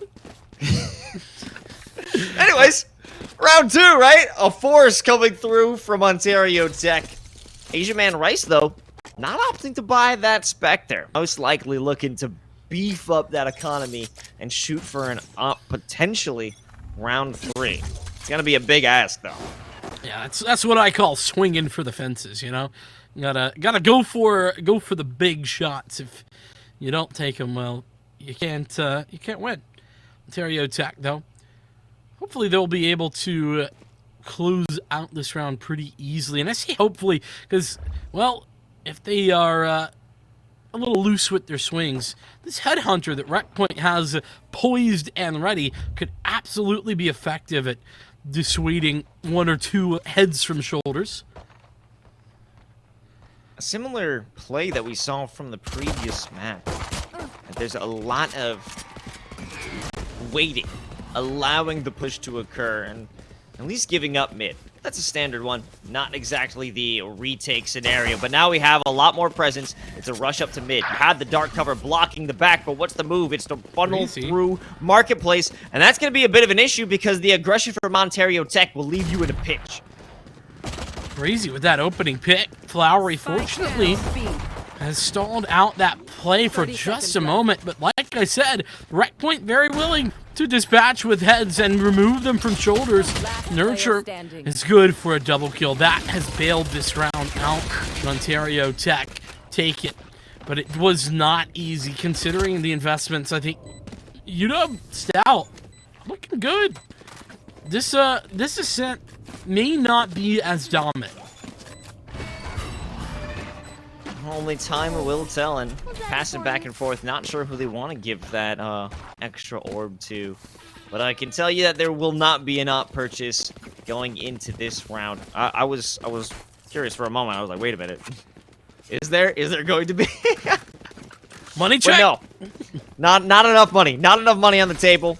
Asian Man Rice sticking with the Vandal, the only rifle to make an appearance here for Ontario Tech, but that doesn't seem to be a bit of an issue. Full buy across the board for Wisconsin. See how it plays out now that they're on a real firepower situation. Yeah, and of course, as per usual, it's a bit of a bonus round. Quite a bit of firepower, and Nurture's going to use this aggression down mid. Down B. Absolutely insane. They don't care. Almost no regard for their life, or rather, so confident that they'll hold on to it. Leaving just 2 more players here for University of Wisconsin. They've lost out on major weapons, a major investment, and they don't have control of the spike. It's held by the defenders. Ontario Tech will not give it up. They've got a death grip. Flowery's position here is just really strong. Unfortunately, it loses a lot of its value now that Stout has rotated over towards B main, but we'll have to see if Flowery regroups with the rest of the team. And Nebula is out, and this Prowler, very well timed. That gives all the info that Ontario need to win this round. It's going to be a wild attack. Scott Flyboy, paranoid and painted, will send out the fragment just to block them from taking that spike, but it turns into a 1-on-2. The dark cover 30 seconds left. gives time, but it won't dissipate. Oh! In just a moment that they can get away, but they want to re-peek and ensure their safety, but they've only ensured their defeat as Saint finds the final kill and a 3rd round for Ontario. An interesting decision there for Sammy to re-swing that. I mean, obviously we can see through walls and know that the site was wide open, but I think it would have been, maybe obvious the wrong word, would have been a little bit of the standard play for Ontario Tech to be playing together there. Regardless, hard to know all of the thought process there in the moment, everything going on. It gets chaotic. In fairness, I'm not very good, so Sammy doing way better than I could do. Just a personal disclaimer on this one. Regardless, going into round 4, a lot of damage, but it's a 1-for-1. D Young sends out the fragment, stops that play, stops a presence from shooting through and spamming, and they'll have a free sight. They can walk on through. Rifle, at least 1 recovered, I believe, off that body. Spike planted. Yeah, and considering the man advantage that Wisconsin have gathered into this round, they are doing very well. But look up at the top, Los. There's the null command. That is ready to go out. 0 point's going to find no information at all. And I'm ready to see that null command be thrown in.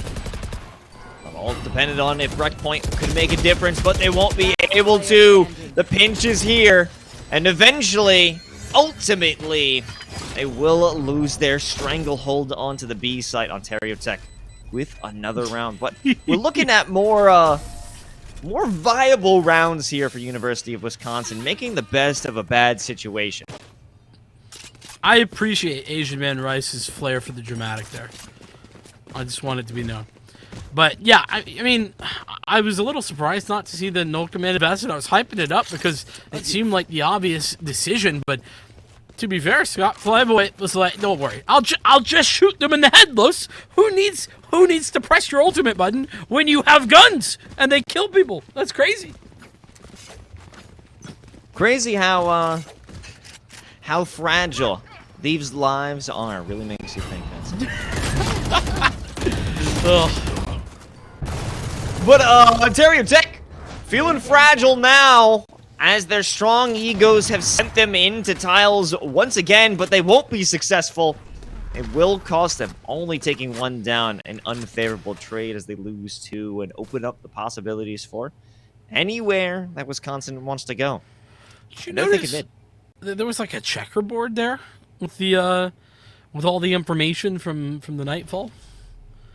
Very interesting. all of the marks. 3v4 though. UW Stout. I mean, this is the round that they should win. They have everything that they could want. They have a tour de force to play with, Nightfall as well. But Flowery is on the site. Flowery hit with the paranoia. Asian Man Rice no longer in the shadows. Finds the shot, but only one. Do they know that Flowery was here? Maybe not. They bought some time. Enemy remaining. They still have that winning situation. They don't have to make this a force, but Flowery knows they can take this fight. 3 versus 4. Like I said, it was Wisconsin's to win. They had everything ready to go. All they had to do was get onto the site and play the trades effectively, but their spacing left so much to be desired. And Los, that round is such a heartbreaker. Mentally, you just got to feel like Wisconsin, they dropped the ball just a little bit. 4 ultimates, though, prepared and ready to go into this round. But if you look at the economy, look at the weaponry invested, it's just not ideal. There's not a whole lot to work with here.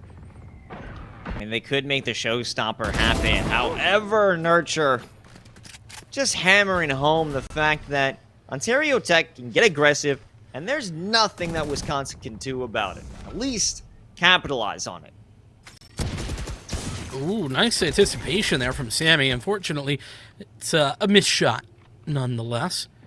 The showstopper's ready. That could definitely buy some space into this round, but with 2 players already down, you have to ask, right? Like, is it worthwhile to invest an ultimate of that caliber without a guarantee of follow-up, without any weaponry or rifles in particular to follow up upon? Just not sure. Looks like, Sammy, the answer to that, at least for now, is no. It's just a waiting game at this point. And even though you have more teammates to give you that backup, this whole time, it's just been an entrench of a defensive position for Ontario Tech. You haven't bought yourself time or any more support. You just made it a bit easier for Ontario.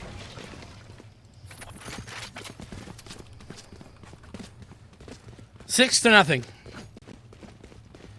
A flawless second half from Ontario Tech in that first map, but it has been flawless already, as we've already passed the halfway point for the first half here in map number 2.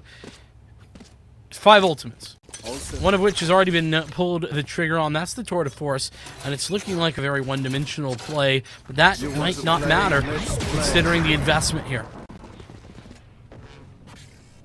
Here it comes. Flowery put in a tough position, but they won't be able to utilize any utility this time around, but it does not matter. Coming from hell and sending their opponents to the same place. They're good for 1. There is a resurrection for D Young. Yet the moment they're brought back to life, it's snuffed out. Still, chances to abound. Saint with the Odin has been a problem factor here consistently. Oh, I like this. Quick teleport there from the shadows. But, oh, Asian Man Rice, what a great play. Anticipating the swap there, and the Prowler's going to give away the positioning of Breezy. Unfortunate spot. Breezy all alone with 6 bullets, not being baited into the shot, waiting for Asian Man. And they survive. Make things a bit easier. Buy some time. Turn this into a one-on-one fight, isolating those engagements. This has become the moment. HP Breezy advantage. has to clutch this one out. Oh, but they don't know. Oh, out of the corner of their eye, the blind spot. Asian Man Rice doesn't see Breezy. And finally, University of Wisconsin Stout the Blue Devils will take their first W. But man, what did it take? It took 3 out of their 5 ultimates. It took a 1v2 clutch, and I'll keep it a buck. A little bit of a fortunate timing there as well on Breezy. But a win is a win, and that changes things. The mental can be regained right here, right now for UW Stout As the Prowler goes out, it's a B hit, and it's a pure one. All 5 players committing initially. Looks like that is only for a moment. Asian Man Rice here with the tour de force, but it will not be met with any equal opposing force. Aggression over by A. We've seen this classic in the playbook of Ontario Tech. They're cutting off the options. Nurture the first one for the engagement, but it doesn't go well. They have the backup, and with the fragment, it denies the capability of anyone getting too aggressive to find a punishment. Massive work there, and they're still so far up. And the Nightfall! Look at that! Spike down. Crazy Sammy able to ensure Nurture was right around the corner, not having any sound cues, relying on pure instinct. Cuts down another, but they're still down 1 player. 2 on 3. And they have some trouble right around the corner. It's the tour de force from Asian Man 30 Rice. seconds left. Just waiting for Breezy, but the shot isn't good. But they've dropped down! They realize it, but they must have guessed it. Cutting down Wisconsin to 1. And Sammy's being watched here. Asian Man Rice knows he's aware, and he hits the shot as well. Recovering the Vandal. Los, I'm gonna be honest, I almost said AK there. That works. I told you, it's been a minute. Now that's illegal. That is illegal. I'm sorry. Riot, please forgive me. I understand you work the Counter-Strike broadcast for NACE Starleague, but watch it. You're on thin ice, pal. Sorry, Los. I apologize.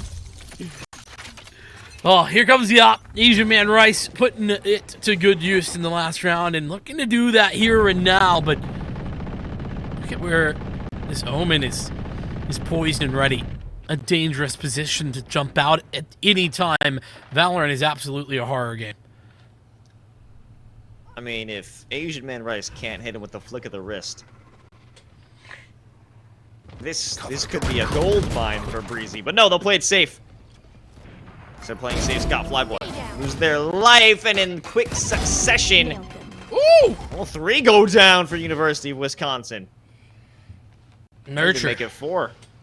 Some very nice shots. Very clean taps. Love to see that. These 2 players left alive in the 2-on-4, though. Feels to me like it's just a matter of time. 1 enemy remaining. Nurture coming in again. Lowry doesn't want them to have all the fun. Dropping down from Garden. Further solidifies this massive disparity of rounds. It's 8-1 at the moment. And this is not a good look at all if you're a fan of Wisconsin. Very tough situation to break out of. But how? They've had moments where they could come back, where they have had control of a situation, a site, but they always seem to lose their grasp on it in the very end. Yeah, it's a little bit of a frustrating situation. Gotta be for UW Stout, but they're gonna pick up the pace here, fast, on towards the V site. Oh, no way. Nurture is able to come back here with the Blade Storm.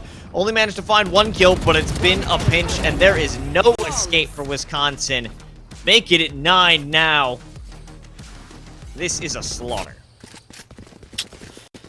Yep, that's a word. That is exactly what it is. Oh, man, I feel a little bit bad here for UW Stout as they're clearly trying everything that they can to put this or make these rounds a little bit more competitive. But right now, Ontario Tech, they seem to not be able to do anything wrong. And, I mean, you just think about Nurture and the positioning that they were able to get in. The Blade Storm comes out, dashing down mid, through in towards Tile, and it's just free. No, don't do it again, Nurture. Don't do it again. He's done it again, Los. Update, he's done it again. And the thing is that there is no safety because Asian Man Rice has pushed up so far. Oh, okay. Here's a moment, and D Young does secure a kill using that flash. Player standing. And a little bit of trickery Down mid. is put to rest. The Magician's Veil has been lifted. Breezy doesn't walk away Last round with anything in up the their half. sleeve. Very nice little flash. I do love that from D Young. Unfortunately, it's still double digits for Ontario Tech University, and I mean, we've talked about the frustrations and the difficulties for UW Stout, but man, let's talk about the impressiveness of Ontario Tech. It just put on a heater here, and it feels like their utility has just been unmatched. It's as if nothing is going wrong. And just take a look. Top of the leaderboard is the KO, but not only has 13 kills, but has 13 assists to go with it. A KO playing this well with 13 assists is simply unheard of. And it seems that they're out of options. Nurture just has so much freedom. Potentially hit with the tailwind, but they go right into the wall. And Breezy locks it down. So much chaos. At least create an opportunity. 2 down for Ontario Tech. And they can walk up through mid. They must know there is one player hiding out, ratting it up in Catwalk. It's Flowery. Such a menace in the server. And spotted by Breezy makes things a bit more doable. Market is going to be the entrance into B, but Scott Enemy remaining. is in a position they don't know. They have no idea. The 2 headshots connect, and it's 11-1 Los. Switching sides. It cannot get much worse than that. Well, it could. I mean, not by much though. No, absolutely not. This is almost, it's one away from worst case scenario. And it feels like Maybe I should frame that differently. Can't get much better than that. I don't know why I had to frame that negatively. You know, it can't get much better for Ontario Tech. It can't right. get much worse for University of Wisconsin. All depends on your little- point of view. The little yin-yang on that one. Aha. Anyways, pistol round.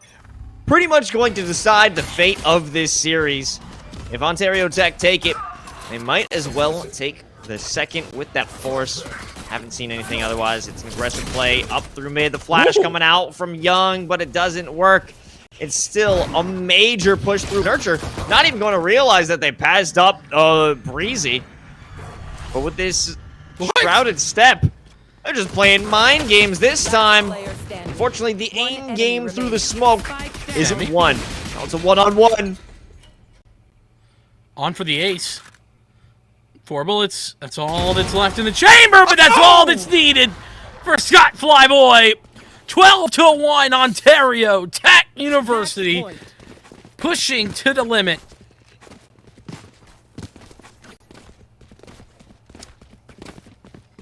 And what else is there, really? This is going to be everything that University of Wisconsin can put on the table. And even if they do win this, they're going to have to do it 10 more times just to secure OT, just to get a first map. This is going to be 11 the more greatest. 11 more times just to secure overtime, just to get their first map. Math is hard for casters. Woo! F in the chat for our math skills collectively. But we got a very passive Ontario Tech. I mean, after their aggression in the last round and them just sort of kind of running it down in the best of ways, I'm surprised to see how passive they are here. Kind of hoping that UW Stout would play it a little bit more fast and loose and try to do something crazy, but props. Both teams very much leaving it to their own devices. Oh, here it comes with Asian Rice Band. Starting off with the first headshot, leaving a little defense left. Caught in the smokes as well. Nurture with the blind fire. It feels hopeless, and it in fact is. Breezy though, with secure 1. will not be a flawless like we've seen multiple times in the previous map. 2-on-4 retake begins with this shot, and Sammy now with the paint shells opens up a possibility, and in a matter of seconds, this is the winning moment, at least for this round, for University of Wisconsin. And who else? I mean, who else could it be but Sammy, who's had basically every highlight moment for this Wisconsin team on their back. Breezy, in fairness, has been the other side of that, but props to Sammy where it's due, 12-2, and they hold back the onslaught, the flood of victory from Ontario Tech for now. But like you said, the first time, 11 rounds is all that they need to get in order to send us to overtime. So a sort of first step in the long road home. The journey of 1,000 miles begins with a single step. Right? The journey of a reverse sweep begins with a single round. Like 20 able to secure one. However, there will be retribution. Nurture does take quite a bit of damage. Just a gust of wind will all it takes to knock them down. You know, that kills me considering, you know, Jet, Cloudburst. You know, sometimes it be your own, right? Yeah, that's all. I'm just imagining Nurture throwing out a Cloudburst and then falling over. Kind of like that. Yeah, exactly like that. We'll get you to do a live recreation of that when we get back on the desk. I will not forget that. Oh, showstopper. Great guess. Asian Man Rice goes down. And even more security being created. University of Wisconsin, Ontario Tech, last two players separated either angle to make their way inside the sights. Flowery, a classic king, will lose their crown at last. And only just need to quadruple their wins for University of Wisconsin. You know, one of my favorite things in this game, Los, might just be Astra saying too easy after just getting a headshot kill onto a player. That's just quality voice lines, man. You gotta love it. And to subsequently be taken down well, the voice line finishes. You know, listen. Small details. We don't worry about those, but yeah, that did happen. Anyway, great aggression followed up by the no command. And this is a quick attack. Asian Man Rice will not fall prey to the showstopper. They'll stop this show and take position by the staircase. A fury from Ontario Tech as they take the site and plant the spike. You are divided. We in the business call that a big yikes from the likes of UW Stout. 2v5. They are standing. Honestly, DeYoung does well to get 1v4. Rock Point, what can you do, my friend? And the answer is not enough, Flowery, to close the round and close the series. Ultimately, what was that, 13-3? It got, you know, a little closer, just by a smidge. But well played. Ontario Tech University taking the first series on stream, at the very least, of this season.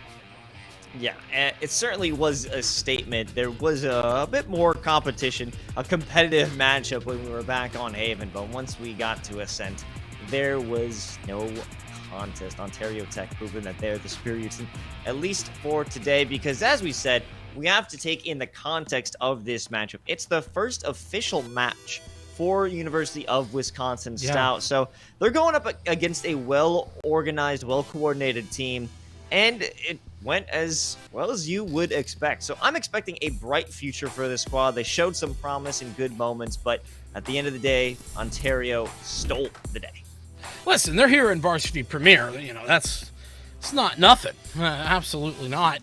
But I think, you know, to talk about some individuals, speaking of stealing the day, Nurture has to be one of them. I mean, we're seeing some of the highlights there. Prior to that, we saw Flowery, and I think this is the man of the hour, though. Scott Flyboy. Yeah, I would say that the duo of Nurture and Scott Flyboy, if we're looking back toward heaven, was just unstoppable. There was no chance that Wisconsin could make their way up A-Long because you had this Sky. You had this Jet being an absolute terror throughout the entire map. It didn't even matter if it was A-Long or C-Long. They were going to be in your face, making you feel the pain. They absolutely did. But I would like to talk about everybody because everybody on the team made their impact felt. Asian Man Rice on the up, looking down those long angles, untouchable. Always able to get away with those rendezvous in just quick fashion. Honestly, a great showing from Ontario Tech. Expecting great things from them as well, and a bit of an improvement from Wisconsin. I mean, still, collegiate players learning the ropes. First week, first match of the Valorant season. Yeah, I mean, you and I were talking in another collegiate event earlier this week about how it's really impressive and awesome to see the players improve from the beginning of the season to the end of the season. Lots of that to be had, I think, for this University of Wisconsin stout team. I think there was a lot to like. I mean, listen, if we're gonna say call out some individuals, Sammy had some really good moments. Obviously, you got to think back to that highlight moment on map 1. That one round that they were able to pick up on the defensive side of map 2. Like, all of that comes down to Sammy, who's doing a good job. Unfortunately, the rest of the supporting cast just not quite there. But the good news is, Los, we have an interview. We get to talk to one of these Ontario Tech players, and I'm excited to introduce Saint from Ontario Tech University. Welcome, and how are you doing? I'm doing good. Thank you for having me. Of course, congratulations on the win. What's going through your head now that you took the first match of the Valorant NACE Starleague season? Honestly, not much. We prepared. We came in. We stuck to our code. We ran our strats, we had our communications, and we just won. Oh, hold on. You stuck to the code. Can you dive deep on that? Tell me what that means. Well, I can't get into all the details, but we have our strats, we have our plays. When it goes backwards, we gotta keep our mental, we gotta keep our cool, and gotta play around that.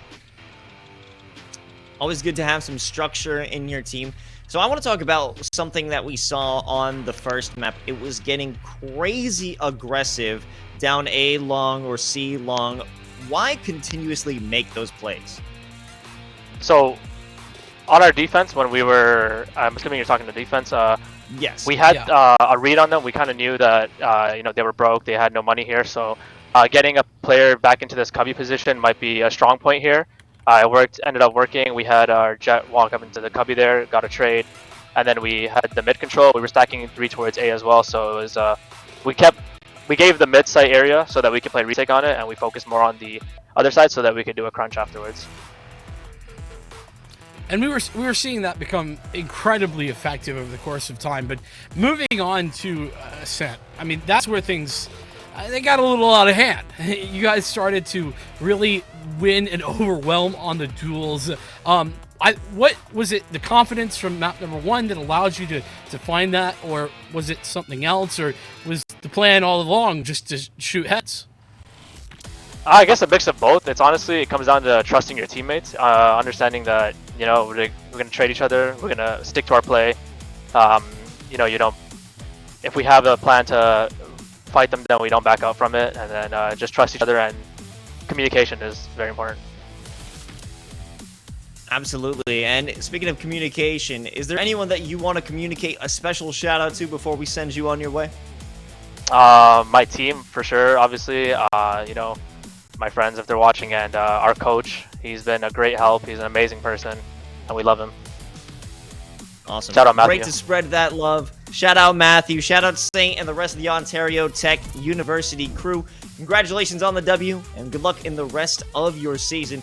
But that is going to be it from us here at the NACE Starleague for Valorant. But that doesn't mean there's not more NACE Starleague action throughout the rest of the week. You gotta check it out. All week long, we get it popping. Now for the rest of it, it's going to be Super Smash Bros. Ultimate tomorrow on Thursday, and you'll be able to catch Vincent on CSGO back on Friday. A double dose of Vincent. Y'all are in for a treat. Listen, best show, CS:GO show. No bias here though. No bias whatsoever. Wait a minute. We've had a good time though, Lewis. It's been a pleasure, and man, I'm excited to see more of this Valorant action as well.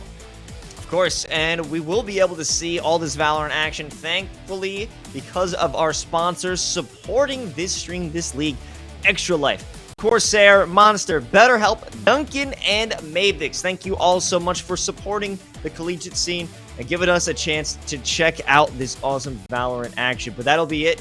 Thank you so much for joining us here on the NACE Starleague. I'm Los, joined by Vincent, and here's my jet throwing death. Ugh.